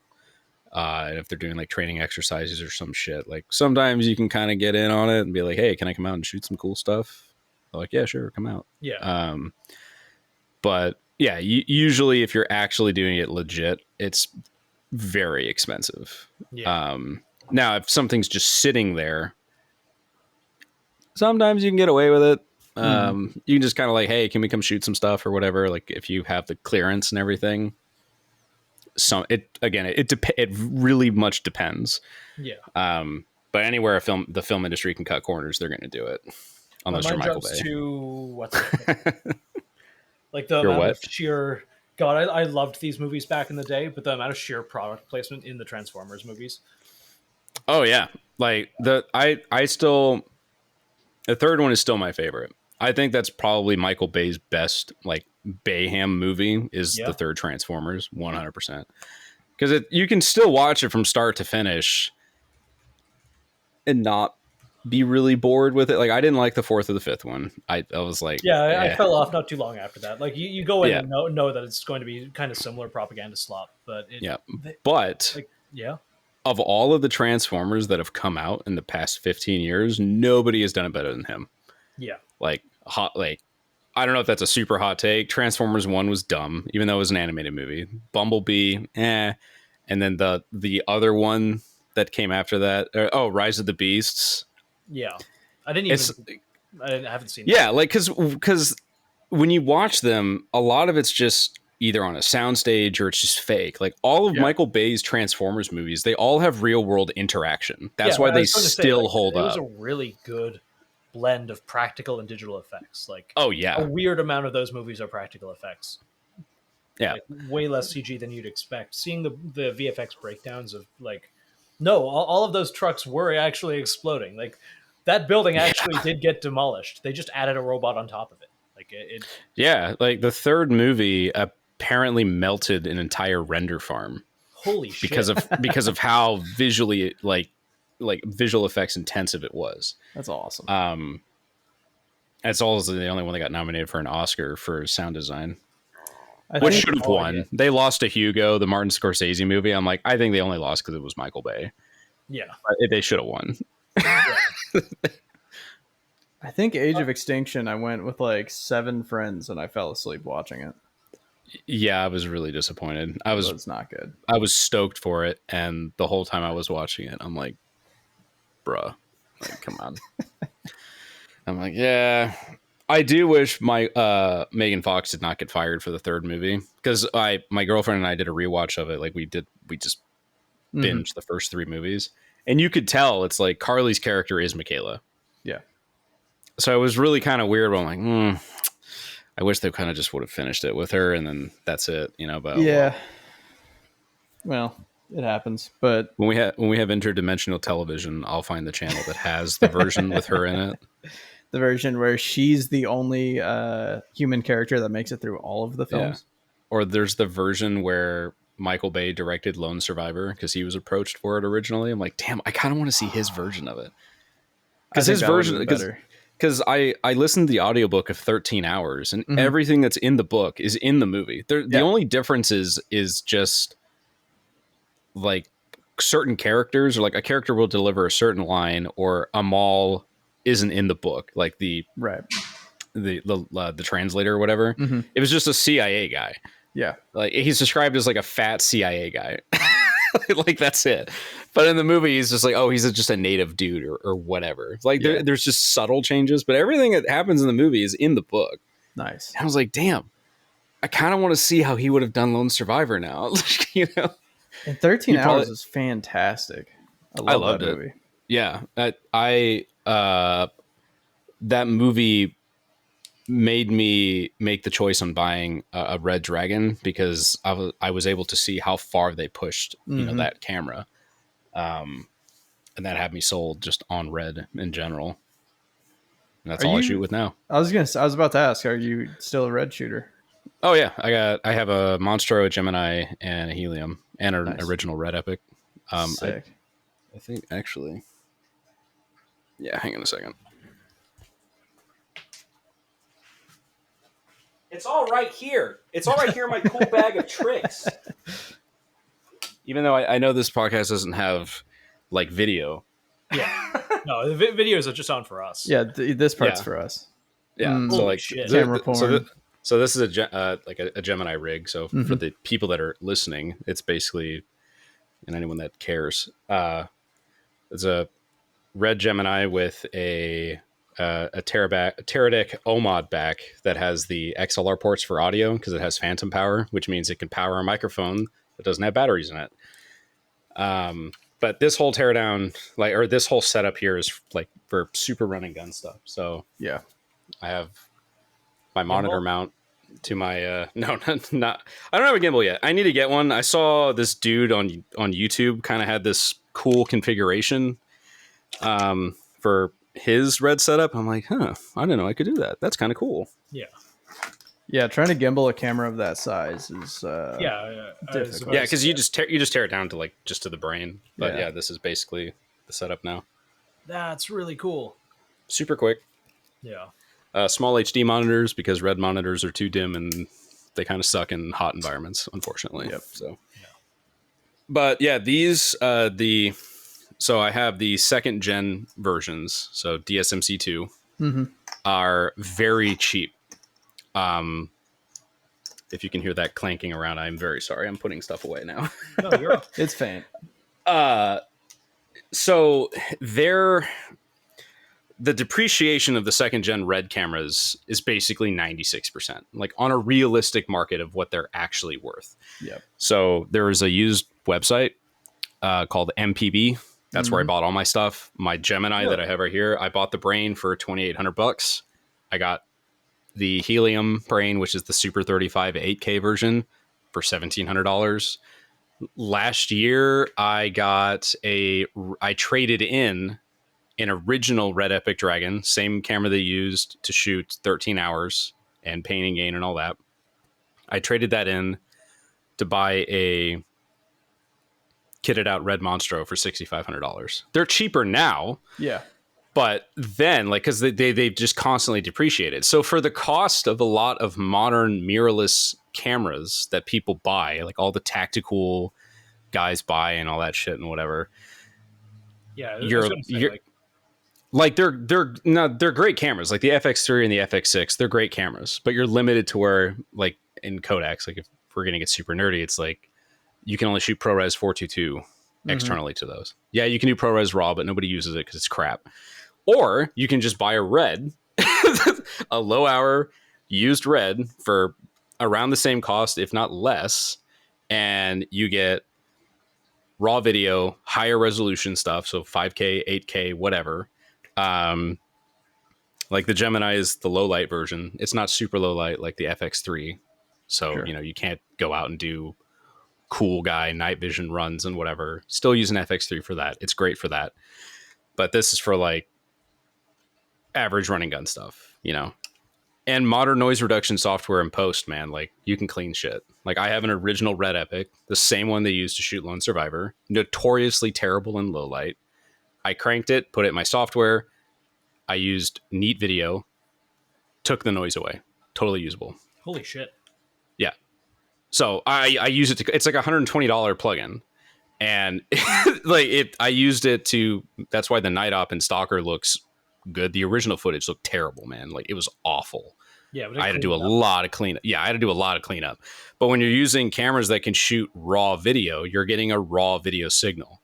Right. You're not getting a muddy internal noise reduction, signal that makes it more difficult to work with in post versus, it's got a lot of static and a lot of grain and all that. But if you use the proper plugins, it takes it all away and it looks clean. Yeah.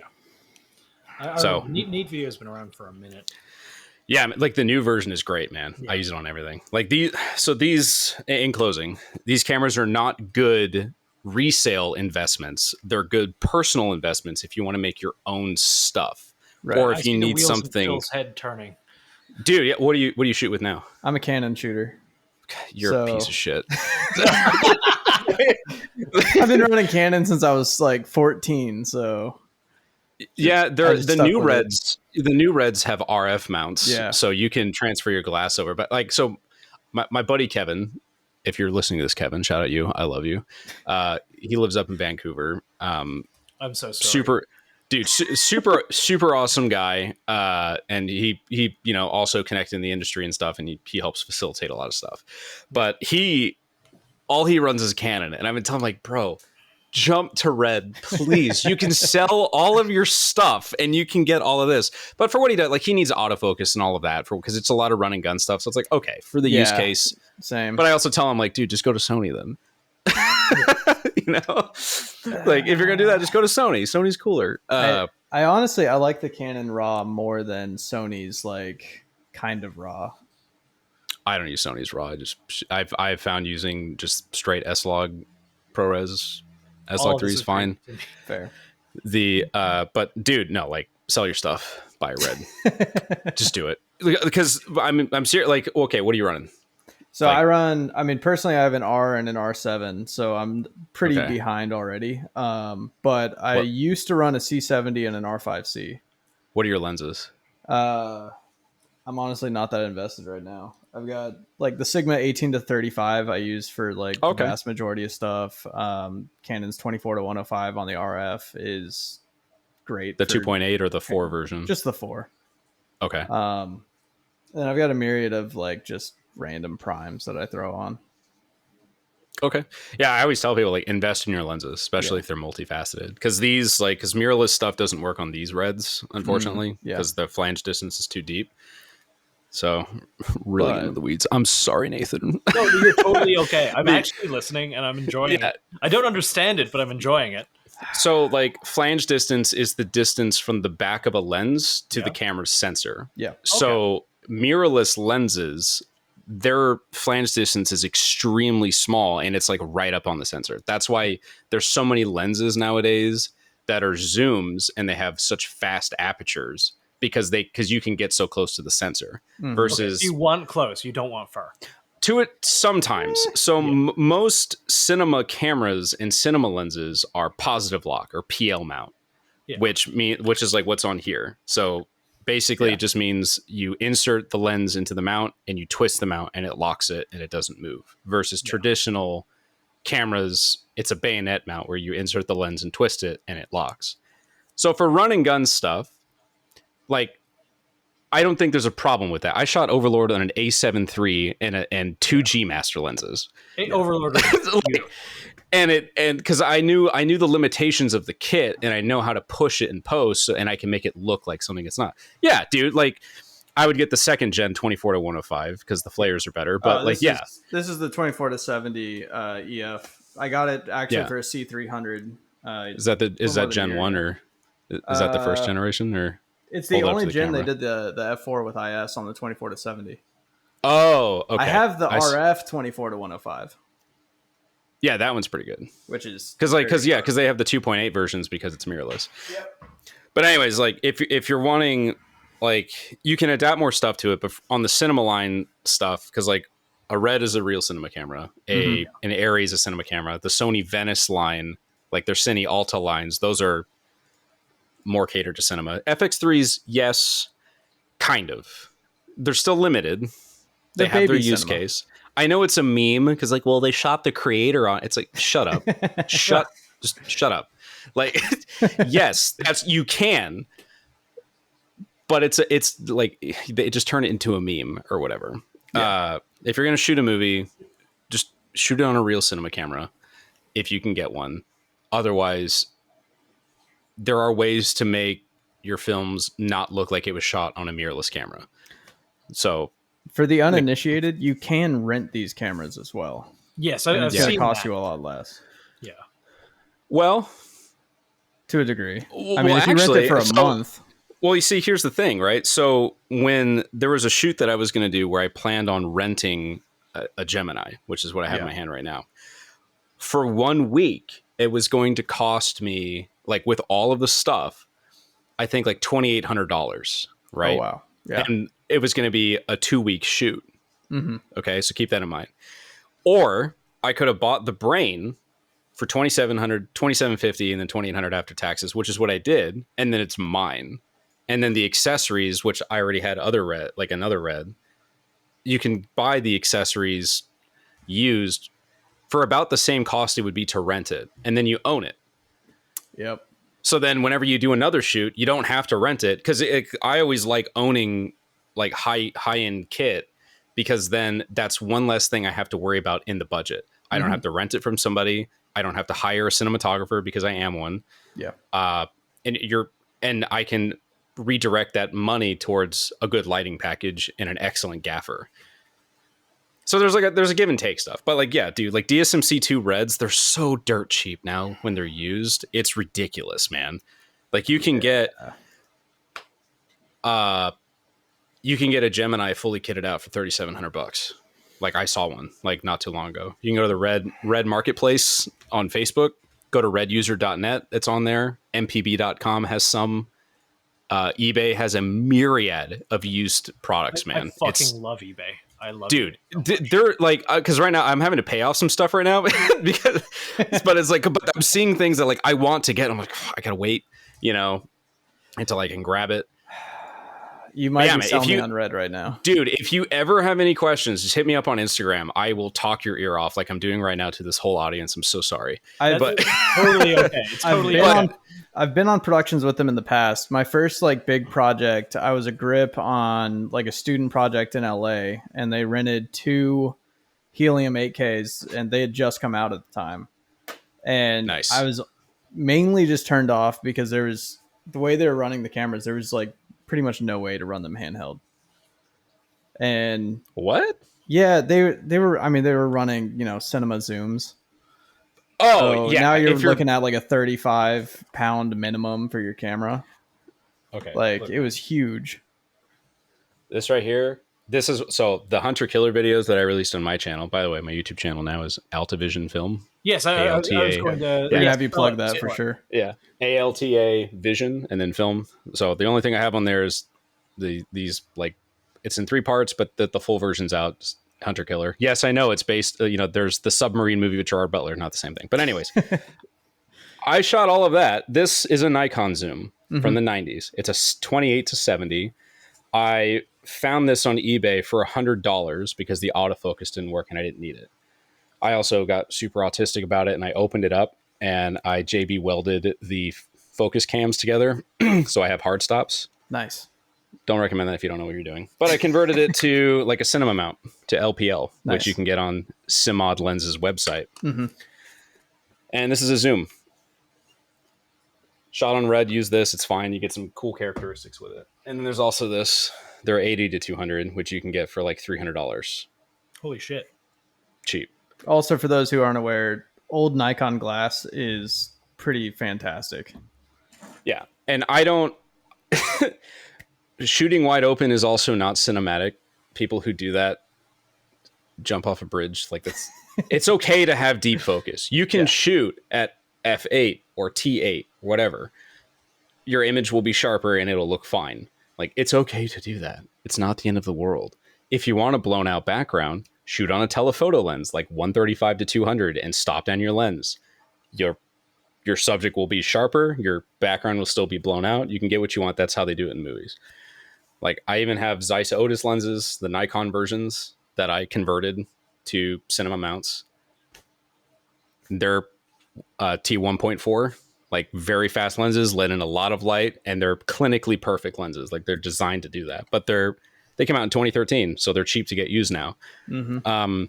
All metal, great. I shoot around 5.6 to T8 on them, and it's tack sharp. It's ridiculous. So you don't have to use cinema lenses if you don't want to. You can still use stills glass. Just be aware of their limitations. Yeah.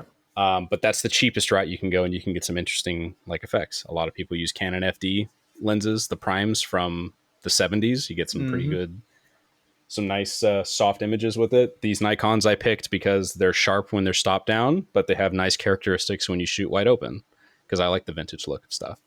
Yes. And it's super rain gun. So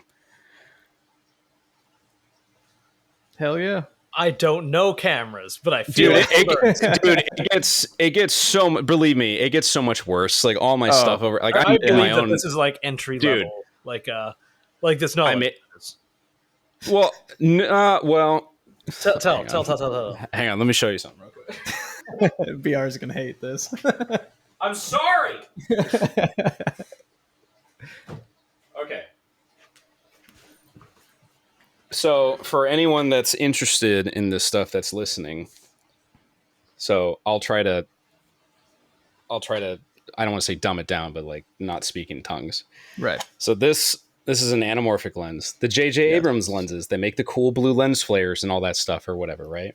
Yeah, those listening, the Star Trek new movies, think that look. Yeah, or any Michael Bay movie where it's like, oh, look at these cool, blue streaks coming across the screen and stuff. Like, that's anamorphic, right? Okay. This brand is called SLR Magic. Mm-hmm. They used to make adapters that you could put in front of lenses to get you those characteristics. They made lenses that were terrible. And I had a theory that the only reason why they were terrible is because their whole focusing mechanism was in the front of the lens. Right. And I'm like, what if I could remove that and change it? Because there are third-party ones where then people want to build their own versions like this. So there's a company called Rapido Technology. They make their own front focus units. It's just, think of two magnifying glasses that move forward and backwards, and that makes everything focus, basically. That's how it works. And it's on a gear cam or whatever. So I built these myself. That's how into the weeds that I get into it. But these were kind of, I watched There Will Be Blood. Such a good movie. That's my second all-time favorite movie. My first all-time favorite is No Country for Old Men, which, fun fact, both of those movies... I think it's the best movie they've ever made, personally. Yeah. I think There Will Be Blood is Paul Thomas Anderson's best movie that he's ever made. All his recent stuff's kind of fucking weird. But those two movies were actually being shot in the same area in the desert. So every now and then when they were shooting No Country for Old Men, they could see the burning derrick in the distance. That's really funny. So they were being filmed at the same time. That's cool. Really so sometimes they would have to alternate scene, alternate shooting schedules because they were in the same area. But I liked the look of There Will Be Blood because they used old Panavision anamorphic lenses where they were soft, but whenever you go back and watch the movie, you can see in the windows, if the windows are blown out, they're just white, you can kind of see a blue glow around them. This is the only lens company, quote affordable one, because you can pick these up and modify them yourselves if you're insane enough. Because I got a set for $1,200, all three of them, and then I got another set that was a different mount, but it had the squeeze factor that I wanted, I'm not going to get into that. That's going way out into the weeds. I don't even know what that means. Squeeze factor can mean a lot of things. It's the amount that it stretches the image. Yeah. So in film, There Will Be Blood, when it on a film negative or whatever, whenever it comes out, it's usually a square, like a 4:3 or a 3:2 aspect ratio. And then they crop it to either be 16:9 or widescreen whenever you go to the cinema and see it. Anamorphic lenses, it's basically curved glass. And what it does is that it squeezes the picture and it's able to see more information on the right and left sides. And then in post, when you de-squeeze it, it gives you a true widescreen image without chopping off the top and bottom of the frame, which is what they do in film negatives. That's really fucking cool, actually. I had no idea that was a thing. Yep. And since the glass is curved, there are some manufacturers like Cook and Zeiss or Arri that modify them to where, with coatings, to where they're perfect and they don't have flares. And then there's vintage ones like Panavision. They have different lines, but they have vintage ones where their coatings are imperfect and they create those cool blue lens flares and stuff, like in J.J. Abrams movies like Super 8, Star Trek, anything Michael Bay has done. They give you that kind of a look and that texture. Yeah. And they use the same ones on There Will Be Blood. I wanted to design a custom set of lenses with a base, which is what these were, to achieve that same look, and that's what I did. So I plan on using these on a short that we're going to be shooting here, hopefully in September. What is it? Spoil. So it's kind of the first couple sections of it is kind of like the vibe of No Country for Old Men with a shootout. I'm similar, kind of wanting to have similarities to like the shootout in Wind River. Yeah. But it's basically like a group of friends.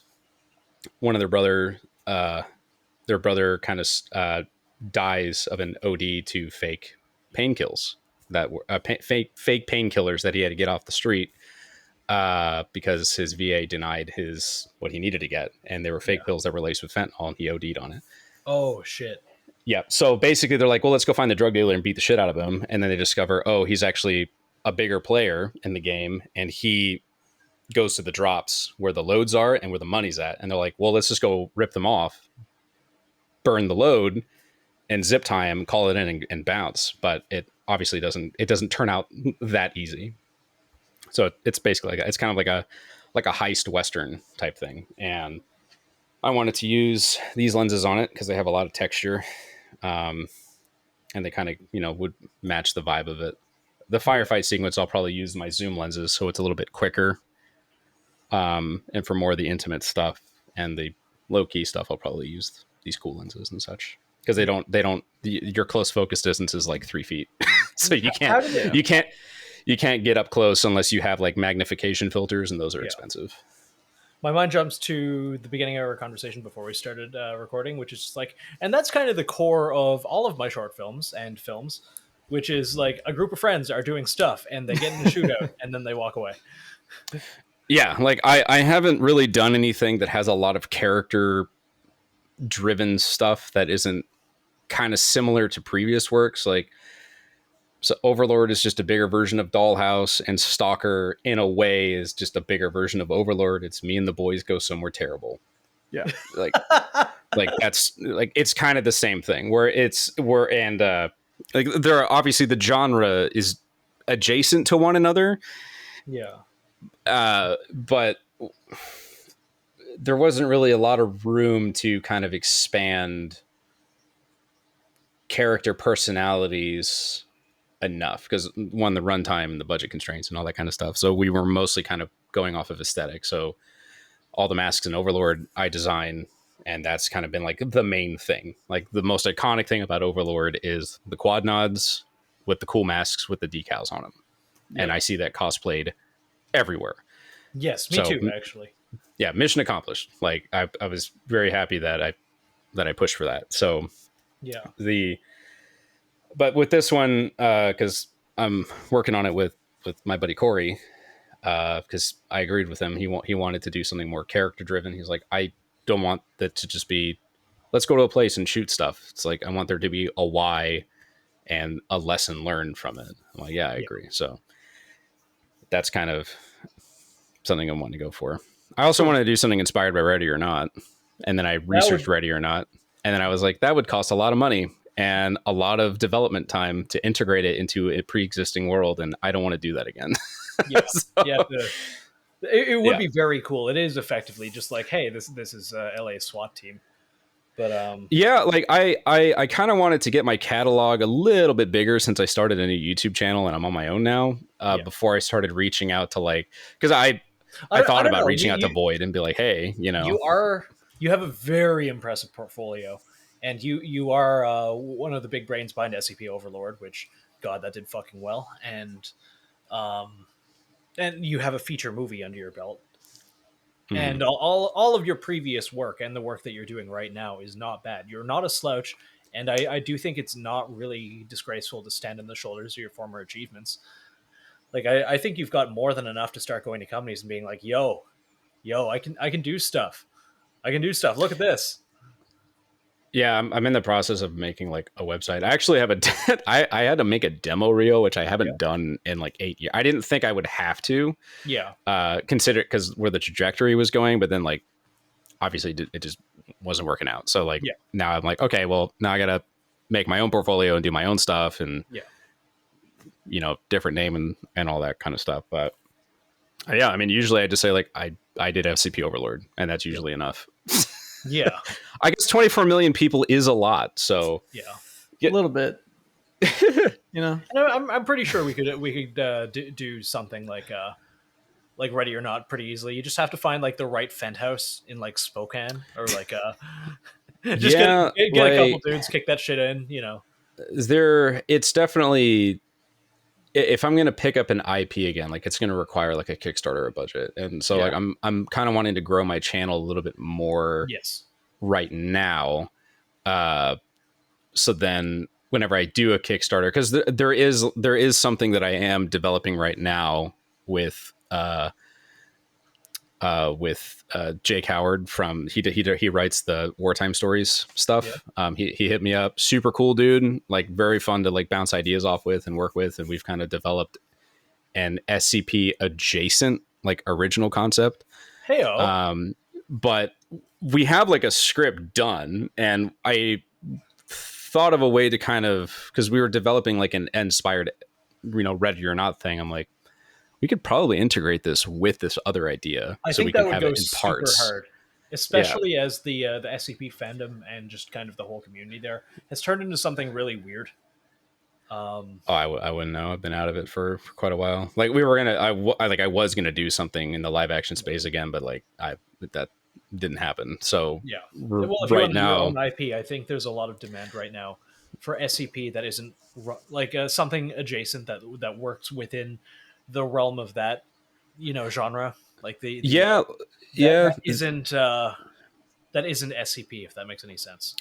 Yeah, like and now that I've kind of, I've been blessed enough to kind of have all, know all the people that I know now. So whenever I hit up people from that can hook us up with like Avon equipment, or like talk to like companies that have like actual Gucci'd out like plate carriers and such, or even like tactical garments, things like that. It's like we can get that, and just even people that just want to be a part of it because it's cool, it's just now I know better when it comes to the logistical side of stuff, because I was reading this, I said everything else is good, it's just the climax that is gonna require, like it's gonna be like a lot going on where we have to kind of fake a large fire, because originally I wanted to do it for real, but I'm like, that's going to be logistically a logistical nightmare to do that.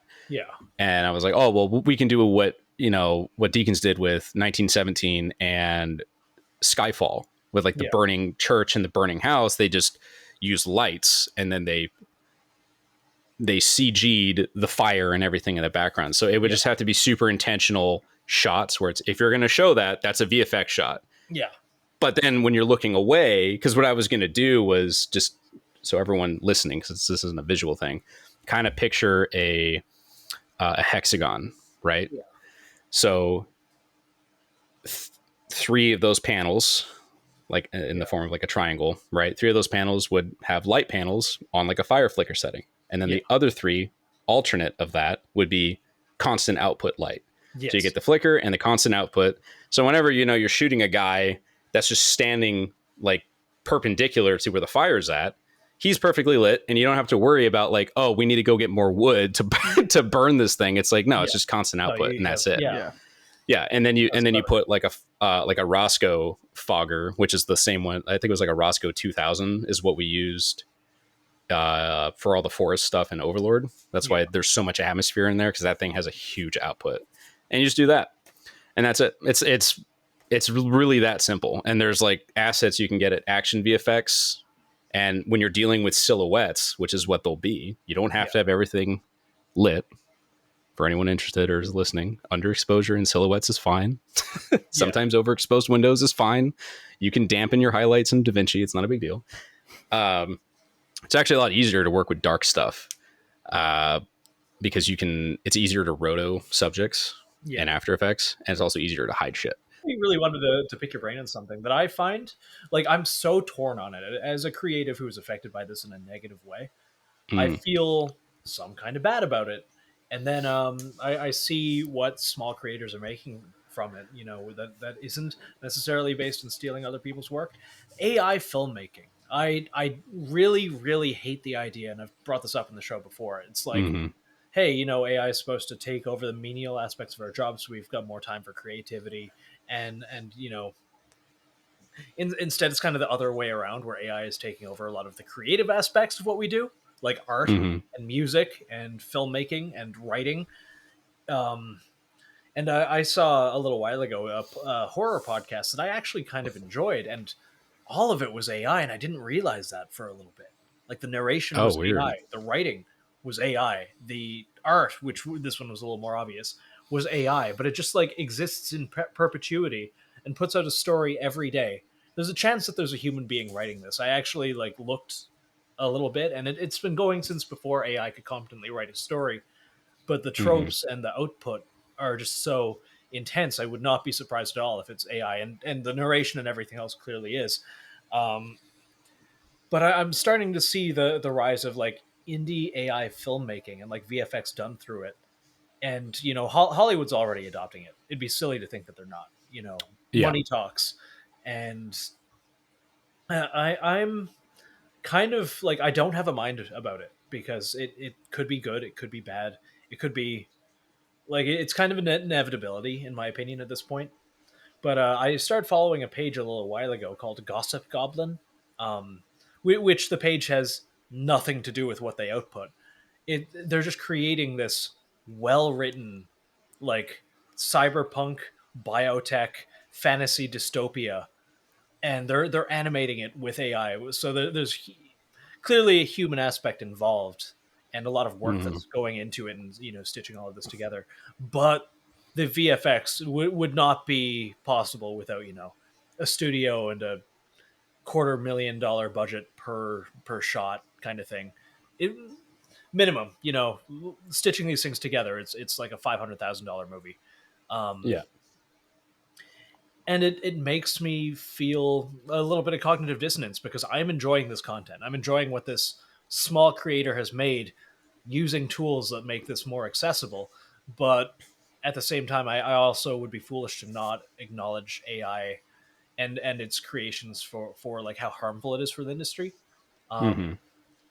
So I don't know how to think about it. I'm still very much of several minds about it, but I really do enjoy some of the limited small creator content that I see being made with it.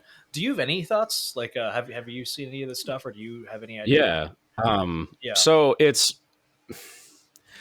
weird, right? yeah, It's good and it's bad. It's more bad than good, I'll put it that yes, way. So there are uses for it. So for example, like I like to use Midjourney to develop like concept images. yes, I don't Yeah. think really that's good a for that. bad thing. I think No. that's fine because you're not selling it and you're Yeah, not saying I made this. It's just I need a concept to show a talented person to Mhm. recreate something like this, or like this is the vibe I'm going for, and they go, "Oh, okay, cool." yeah, Uh, Now, people who just put in a prompt and they think, "Oh, I'm an AI filmmaker," you're a hollow carcass of a person. You're a bug person. Like that's yeah, it. Like you're talentless. Shut the fuck up. Um, Now, there are so for example in Stalker, there are some parts of it where I did have to use like generative fill in Photoshop yeah, to cover something. I don't think that's a problem because there is a scene during the firefight when Yokel comes running around the corner and there's that large explosion right behind him. To the yeah, left of like it's literally for like half a second. To the left of that frame, there's a stack of pallets that was not there before yeah, because and I had to put it there because that's where the gravity anomaly was and it was obvious. I'm like, fuck, like we don't have the budget to add it into the background. So I just took that frame, put it in Photoshop, used generative fill, and I said, put a stack of pallets here. Because what it does is that it matches the lighting perfectly to the scene. yeah, And I just have to track it in there with After Effects. It's just that small section. Because we already had a thin VFX budget yeah, and I didn't have the money to do it. And I know how much a shot like that is going to cost for someone to, do a 3D rendering of palettes, match the lighting, track it, and do all that kind of stuff. Like that's money we didn't have. yeah, And in our situation, I don't think that's a problem where it's like, it's just a one-off thing, whatever. yeah. There's also a shot in the Is it? night op. Sorry Well, to it went, interrupt before you get too into that. Are you saying that there's a video version of generative fill?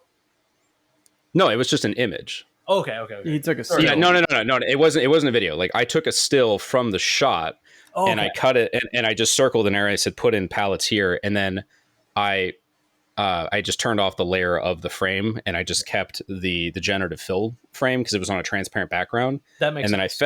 Then I feathered it, and then I went to that frame in After Effects, and then I tracked it in that section. That makes a lot more sense. Never mind. Yeah, so I'm just generating like a small picture just to like, it's basically it's a matte painting, but it's an artificial matte painting because I didn't have the money to do it, but it's only for like certain use cases. I don't think that's a problem. I don't think so either.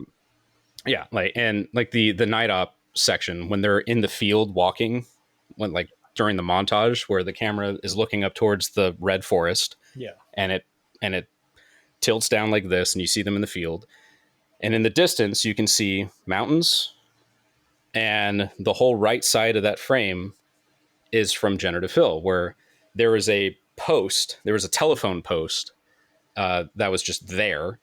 Because on the hill that was to my right is where we had a large lift with like 18,000 watts of light flooding that whole area. Yeah. So with that telephone pole there, you could clearly tell like, oh, there's this, and in the background, the light doesn't really extend. So it's just dark. So what I did was that I removed the telephone pole because I took a still again, put it in Photoshop, generative fill, remove this. Okay.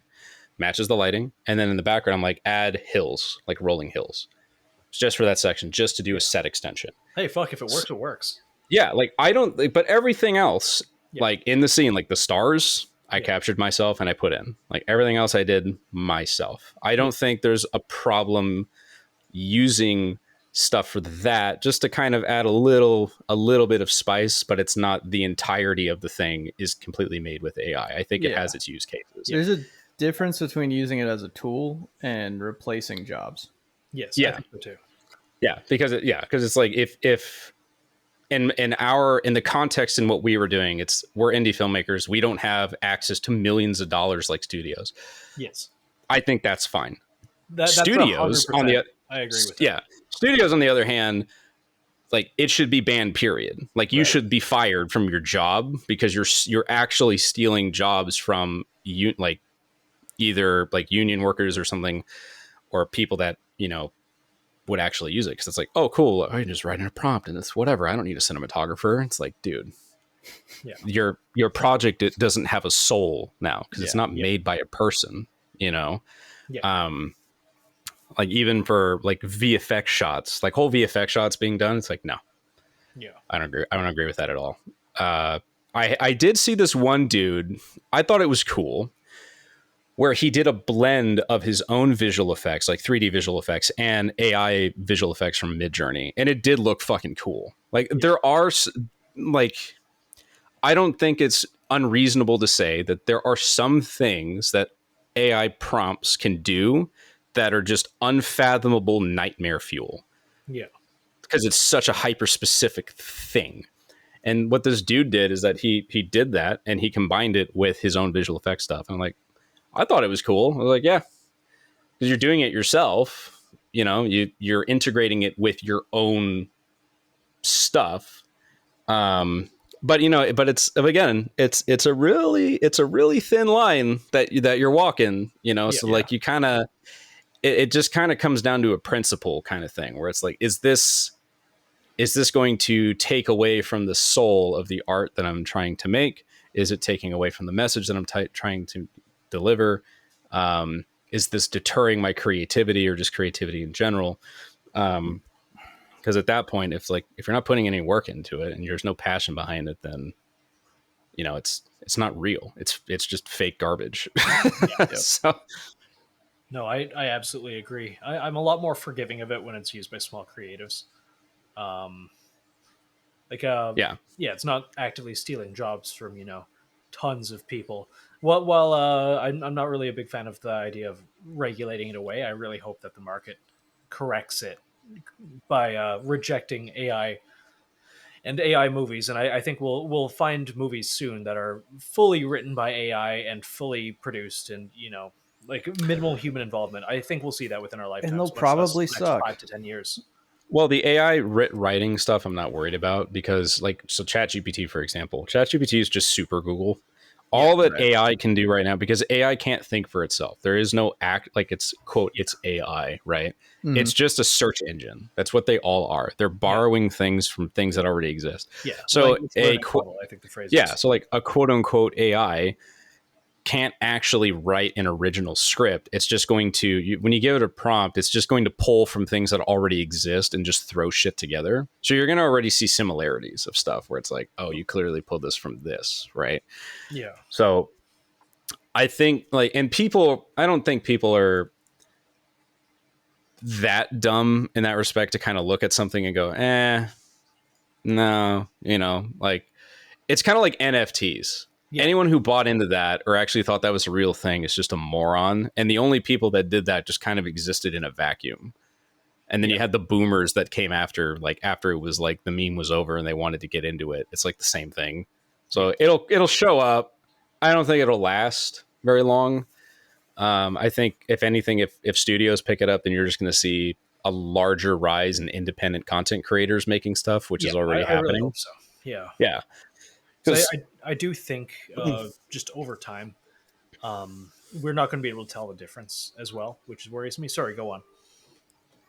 No, that's also true. That's also something that's kind of scary. I'm more concerned about that with news broadcasts. Oh yeah, like that's something that genuinely concerns me. Where I'm like, we need to just start like setting these like places on fire, like all these server farms, because like it's literally it's evil. Like I'll die on that hill.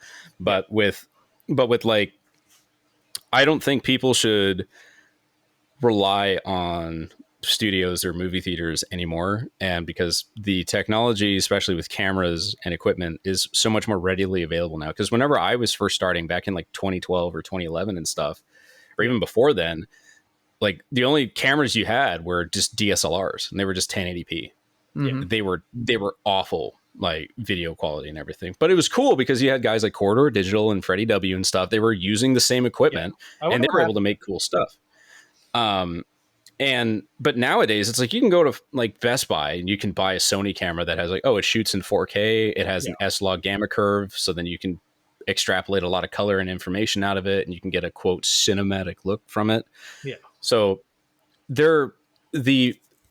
now that really saturates the market with content creators, but that also makes it easier to stand out, because if people like the smell of your shit, that means that, you have something in a market that's incredibly saturated with people. Yeah. So incredibly.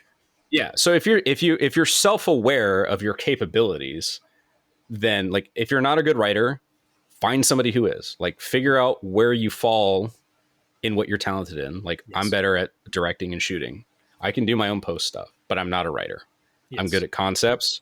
That's why I work with people who know how to write and do pen to paper and help me develop like concepts and outlines and stuff. And then I flesh it out from there, because that's what I'm good at doing. Yes.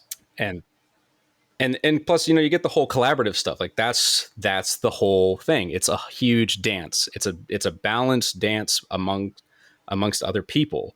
Like making something with a text prompt, like it just kind of, there's no magic in that. There's no fulfillment that comes from it. And then once you put it out there, like it belongs to the world, and then you just kind of see what they do with it. And then you get interpretations, you get people that talk about it, you get people that cosplay your shit if you make a cool aesthetic and whatever. And that's cool, and it lives forever. That's like that's something you should strive for, not worry about don't worry about what Hollywood's going to put out or wait for a cool movie from a studio. Just go do something. And if you're starting out, you're going to suck. Everyone sucks ass at first. Yeah. But don't think you're the best in the world until you actually have a CV and you have the evidence to kind of back up. Like, yeah, I guess I am pretty good at what I do, because this is what I make. My portfolio, speaks for itself. It says that. Yeah. But you also have to, you got to balance it. Don't have too big of a head, but don't ignore your ego. You can. It's all a push and pull kind of thing. It's definitely you got to get out and do it. And the more experience you have, the easier it gets. Obviously, that goes with anything. It's just like shooting. Yeah. More reps. Use the same rifle, It's like what Fred always says. He's like, you can, if you're trained, like, don't train with like 10 different guns. Just pick one and train with it all the time, and you're good. Yeah. Just Glock and AR, or just kind of whatever. Yeah. Whatever. Like, fear the man that. best. Yeah, don't fear the man that's practiced 10,000 kicks one. Fear the man that's practiced one kick 10,000 times. Yeah. But yeah, I really appreciate that. You should shill your YouTube a little more. So what is your new YouTube page? So it's Altavision Film. So Yeah. ALTA, then Vision, and then Film.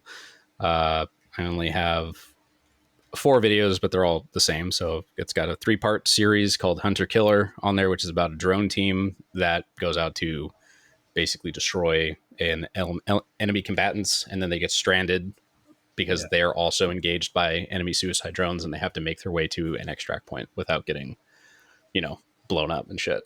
I like and that then there's also another Altavision films that are like it's like a totally not Spanish related. page. Yeah, it's a Spanish page doing winter runway fashion shows from 2014. Yeah.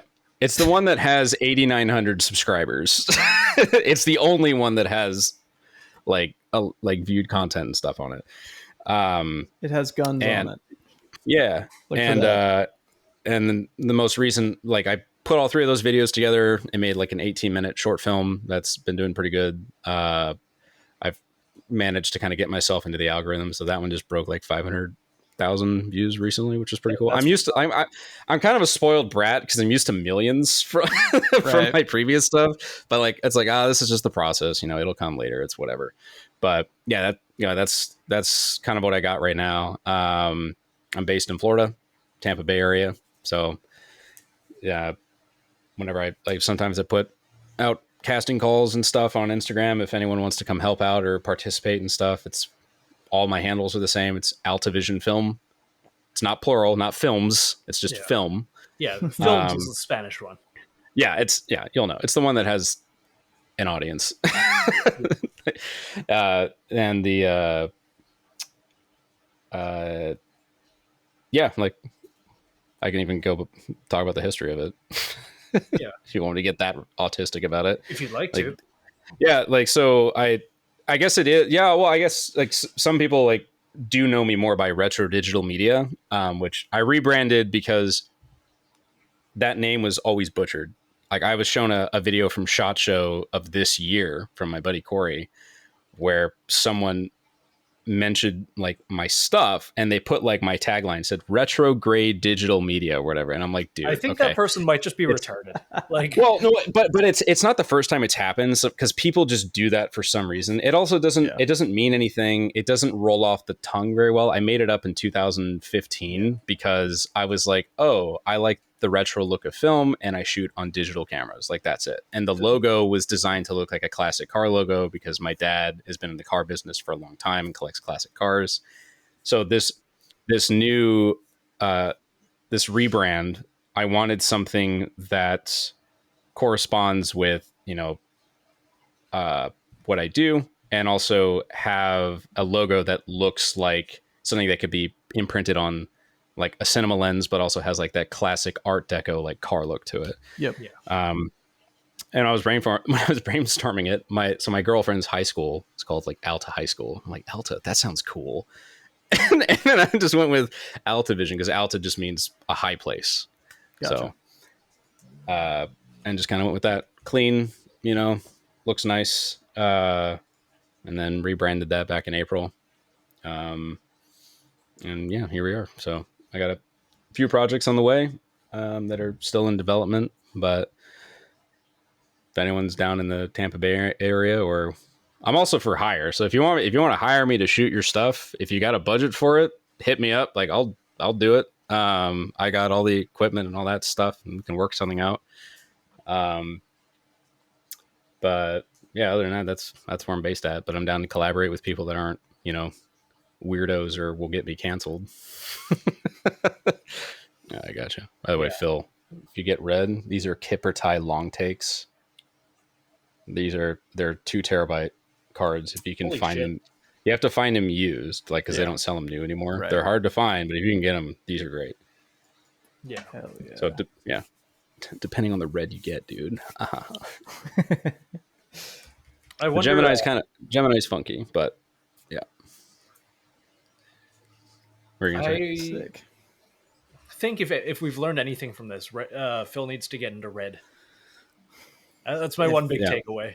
If you get a in the audience has a red they want to get rid of for super cheap. Yeah. Dude, you can pick up an original Red Epic Dragon, like the DSMC 1 version, fully kitted with accessories. You can get it for like $2,300.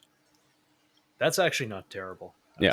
I would recommend going with the DSMC 2, the second gen versions. You can get Dragons for pretty cheap. Dragons are excellent cameras.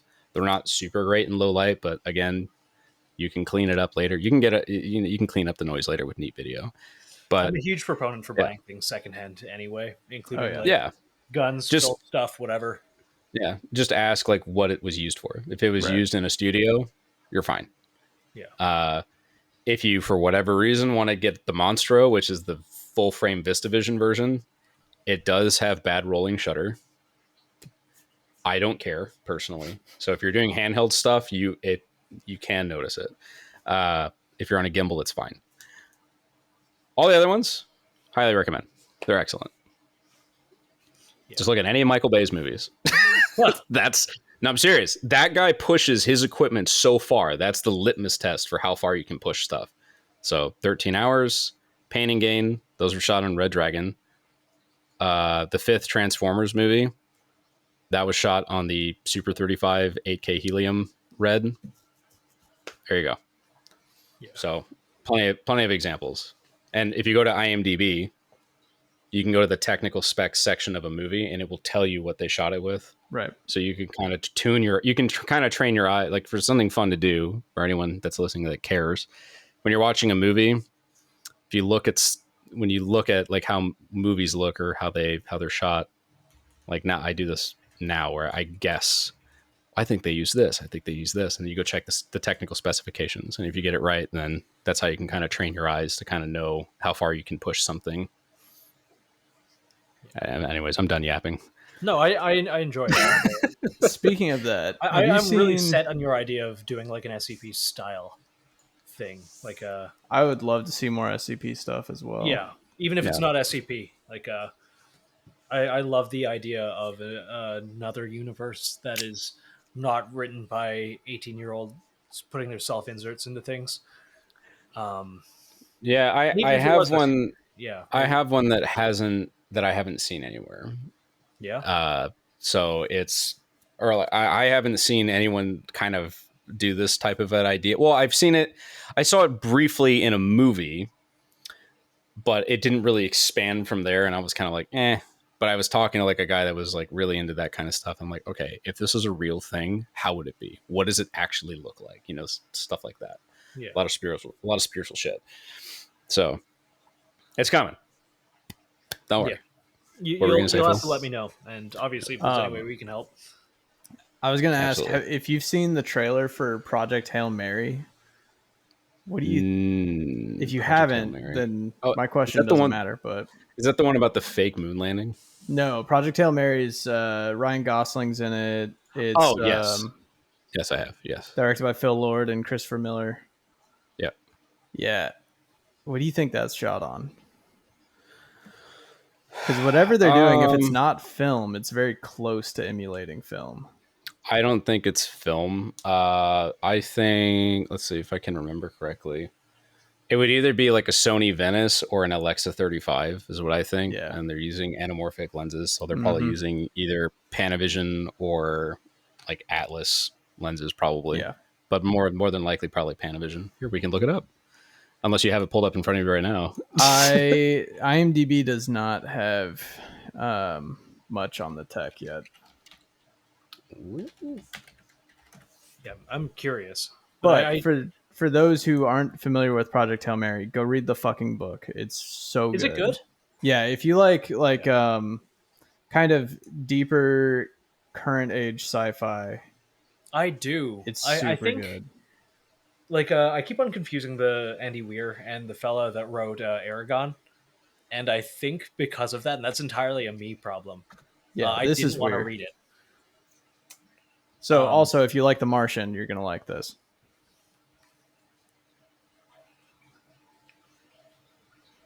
I'm trying to find BTS photos. I did really, really like the Martian. Yeah. when we're done, I want to get back to my thing. You reminded me, Phil, so thank you for that. Of as well as dad advice, I want Steven, you to recommend whatever book you're reading, whatever movies you've been watching, whatever, just like a piece of media.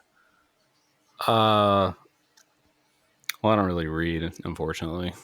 That's okay. I mean, I'm a again, simpleton. like it's just media in general. It doesn't even have to be a book you're reading. You could just listen to the audiobook, or you could just recommend a movie or a podcast. Even I don't give a shit.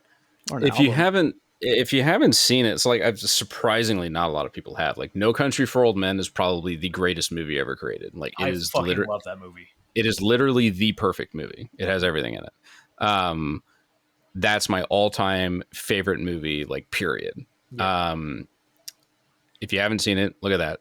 And second to that would be There Will Be Blood. Like I think also both of those movies, are probably like the best movies like that have come out this century so far. I just love Daniel Day-Lewis too. Yeah, he's excellent. Just even like the messages of the films, like just all of it, all of the themes and everything. It sticks with you, Yeah. Like I think those are definitely required viewings. Or anything from Stanley Kubrick, Barry Lyndon, Full Metal Jacket, The Shining, like that dude had a lot of shit to say. So it's kind of a bummer that he croaked before, he released, what was it? Eyes Wide Shut about the Illuminati. That's so weird. That's kind of weird. Yeah. Kind of funny how that. And the studios had to finish it for him. That's crazy. What? Yeah. And he just died in his sleep. Sure. Interesting. Yeah. Yeah. I saw Mel Gibson's releasing a movie about pedophiles in Hollywood soon, so we'll see if he dies. Oh, sick! Yeah, a lot of people who were involved in that have already died. Really? Chester Bennington was one of them. Holy fuck! Yeah, he was involved in that project. Let's see what happens. Let's. Yeah, he killed himself.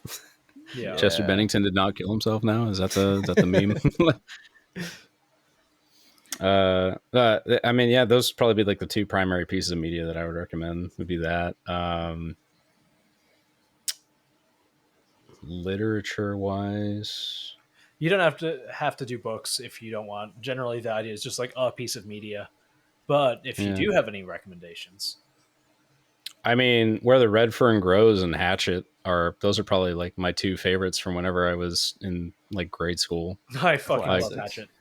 Yeah, like those are. I'm surprised like those haven't had like a modern update to it, because especially with I really like books that are incredibly descriptive of what's happening, because it really, really paints a picture in your head. I don't think a lot of books do that nowadays. Yes, but like there's a lot of things, like especially what happens to the dogs in Where the Red Fern Grows. It's not really. I'm not spoiling anything, but like the description of the scene and everything, even in Hatchet, like. When that's where I learned, like, don't drink water too fast. Yeah, was from that book. And that's what happens. Yeah, because I remember my reading teacher like drawing it on a chalkboard when we had chalkboards, because I'm a boomer, and explaining like how it happens and stuff. Like, oh wow, that's cool. Yeah. So yeah, since I recommended two movies, No Country for Old Men, There Will Be Blood, and two books, Hatchet and Where the Red Fern Grows. Both excellent books. I appreciate that. Phil, do you have anything as well other than Andy Weir, Project Hail Mary?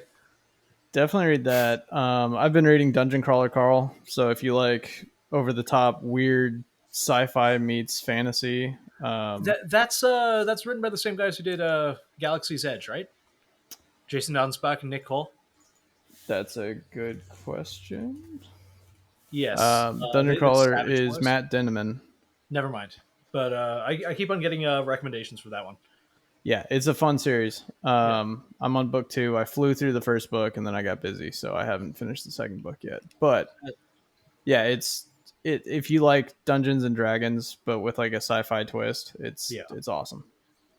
Yeah, I do like that. I know that Jason Downsbach and Nick Cole did one about like, and it's just apparently a silly thing, but a group of Navy SEALs that got put into basically a fantasy world. I have heard about that. I think I've been meaning to read that. Yeah, I think that is a fun concept that would be very hard to do. But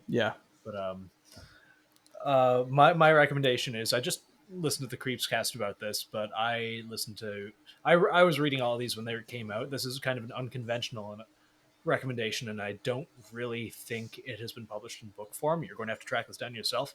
But Mother Horse Eyes. It was basically a short kind of. Have you ever read World War Z? Yeah. Yeah, Parts of it. A series of interviews with people based on their experiences with the zombies and the end of the world and whatnot.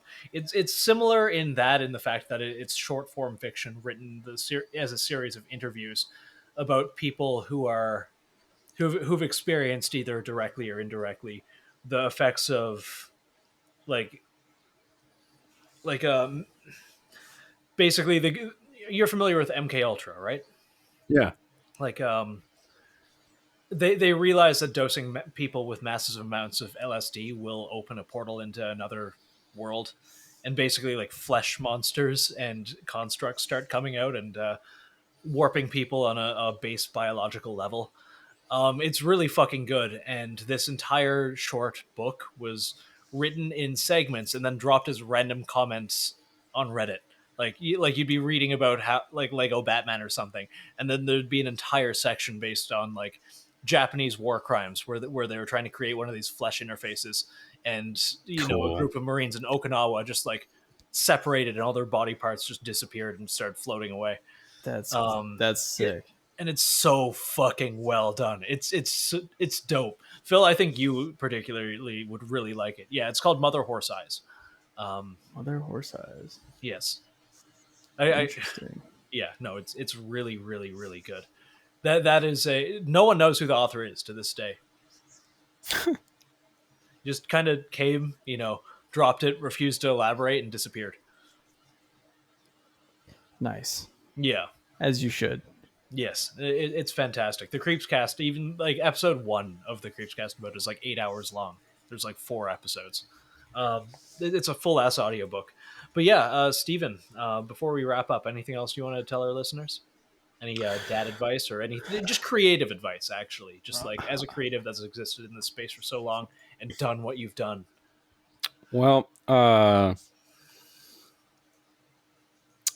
if you're a business owner or you're wanting to get hired for stuff, and you're wanting to figure out what your rates are and everything, and also kind of it's very easy for people to kind of concede to a client for like working for less, right? Which I don't think anybody should do. And kind of a good saying that my father taught me was, the bitterness of low quality lasts longer than the sweetness of a good price, or the sweetness of a low price. So keep that in mind whenever you're doing stuff, whenever you're trying to sell yourself. But for just being creative in general, make whatever you want. Figure out what you're good at. Figure out what with self-awareness and like look at it objectively. Like you need to. It's very difficult to kind of figure out if your own stuff is crap, because you have to. It is a language that you have to learn, and figure out, and interpret, and go from there, and then kind of see the playing field and the board of like, will people watch this? Will this sell? Or is this good? Once you learn that and figure it out and go out of the way, just make whatever you want. Just keep making something. Even if someone objects to it, they're like, this is dumb and whatever, just do it anyways. Even if it is shit, you did something. And then you learn from that, you move on and go from there.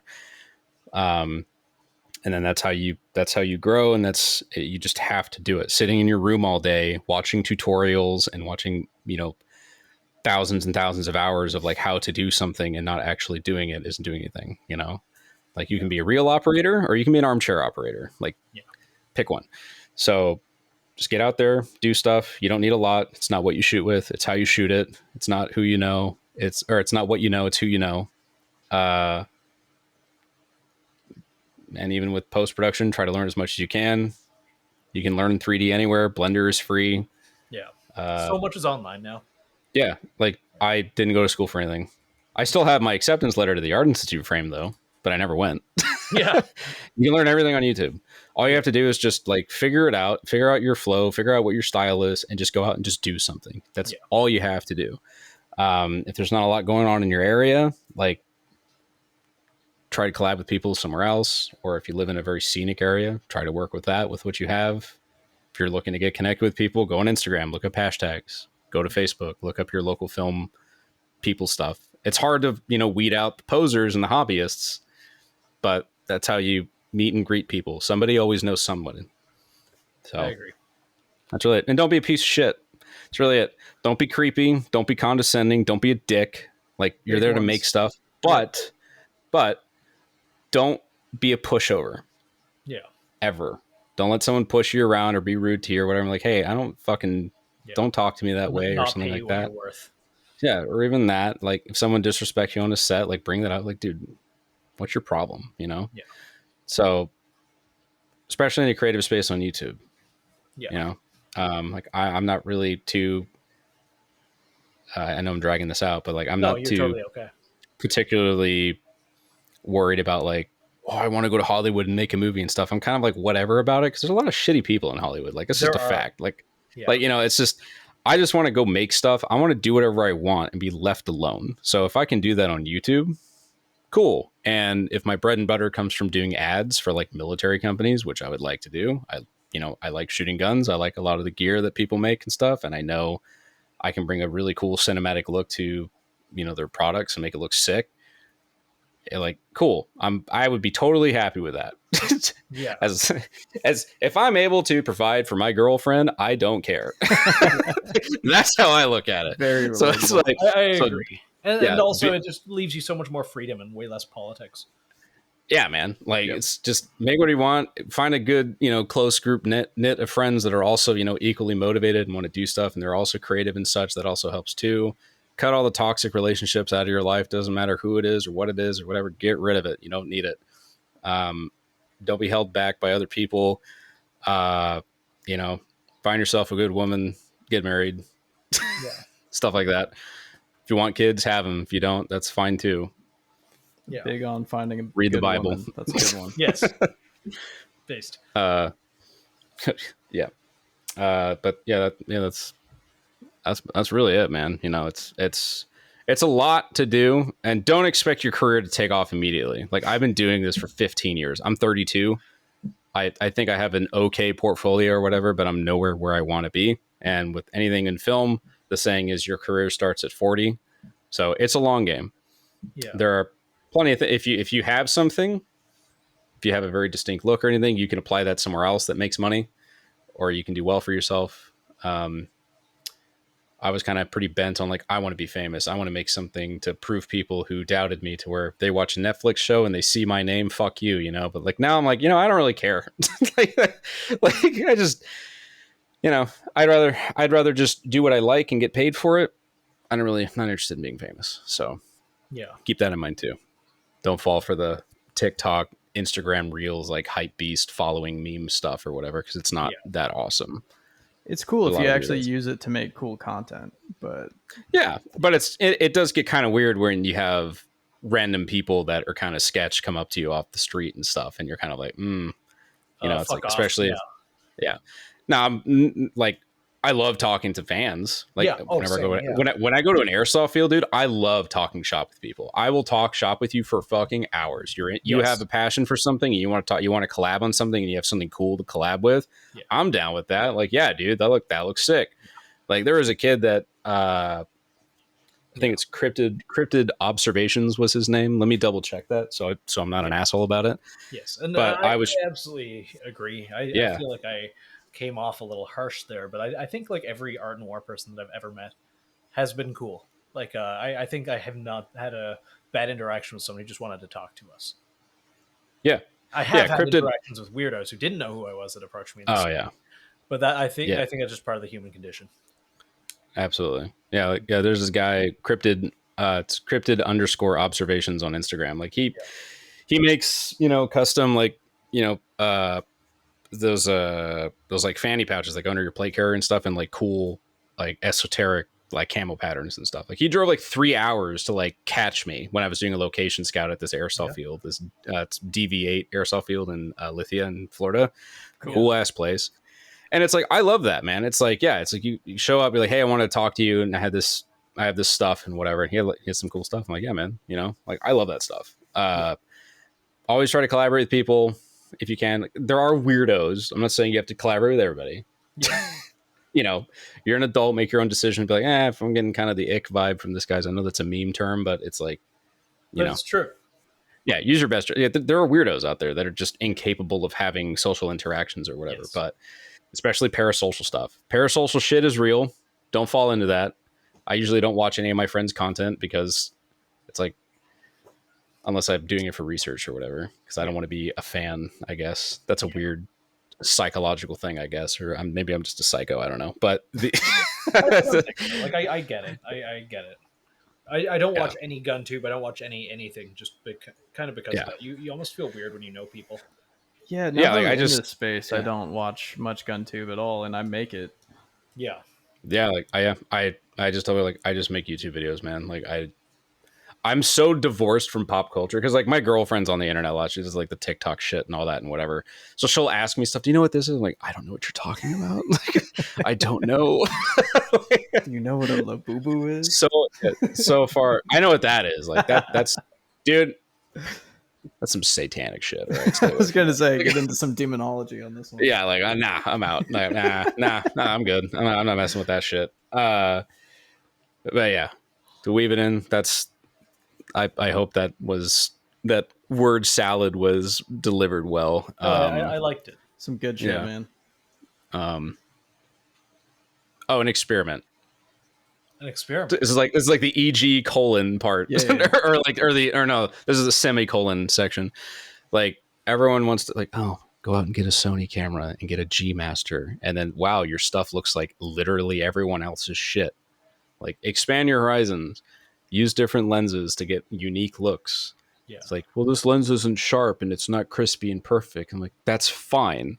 Nobody likes that anyways. It's not unique. Buy weird film lenses from like 50 years ago. Yeah, dude. I built a medium format speed booster for Pentax medium format lenses from the 70s. Like, and it works on my Red. It works great. Now I can get large field of view and stuff. Like I've built my own lenses, what I just showed you here on camera. Like this whole front part, I had to attach myself and had to mill it and everything, design it. Yeah. I had no idea what I was doing. I was just trial and error, figuring things out. Like, just be creative, even with your tools. Yeah. You can get the tools and use the tools to be creative, but if you can be creative with your tools, like making your own stuff to get a unique look, that will help you stand out from a incredibly saturated market of people that have the same access to your stuff. You always have to remember that. Everyone has the same access to anyone with a job has the same access to, the same stuff that you're going to acquire or plan to acquire. So try to think outside the box, do different things with it. You don't have to do what everyone else is doing. Go against the grain, fuck shit up and just do something cool, I agree. I like that. I like that quite a bit. Either way, Stephen, I realize I've kept you for almost 2.5 hours. We've kept you. I'm going to share responsibility for this one a little bit. For 2.5 hours. Fine. I really appreciate you coming on and the very good amount of dad advice that we kind of shoved in there at the end. So I know we've shoved your name in here a bunch, but Alta Vision Films. Alta Vision. Yes. Yep. Film. Alta. Okay. Like altitude, yeah. Yes. Is that where the name came from? I know you said it a bit. Well, like Alta. So Alta itself is its own word, which just means like tall or high place. And it was the name of my girlfriend's high school. So I was like, that sounds cool. I'm going to do something with that. So like a little bit of her is within it, which I thought was would have been cool as far as like a legacy type thing goes. But yeah, Alta Vision Film, not plural. That's me on Instagram and on YouTube as well, and on Discord. If anyone uses Discord, wants to add me on Discord and talk about stuff. You're in the Discord, and I really appreciate I am in your Discord. Yeah, for having people be able to pick your brain so easily. Yeah, it's a fun group of people. Whenever I see some in VC and just hop in there and be like, "Hello, what's going on?" You have a voice for this, like a very presenter's voice. I said that last time. A presenter's voice? Oh. Yeah. Well, well, thank you. But yeah, Stephen, thank you. Phil, also thank you for coming on quite short notice. I appreciate you guys, and we'll see you next week. Okay, bye. Bye.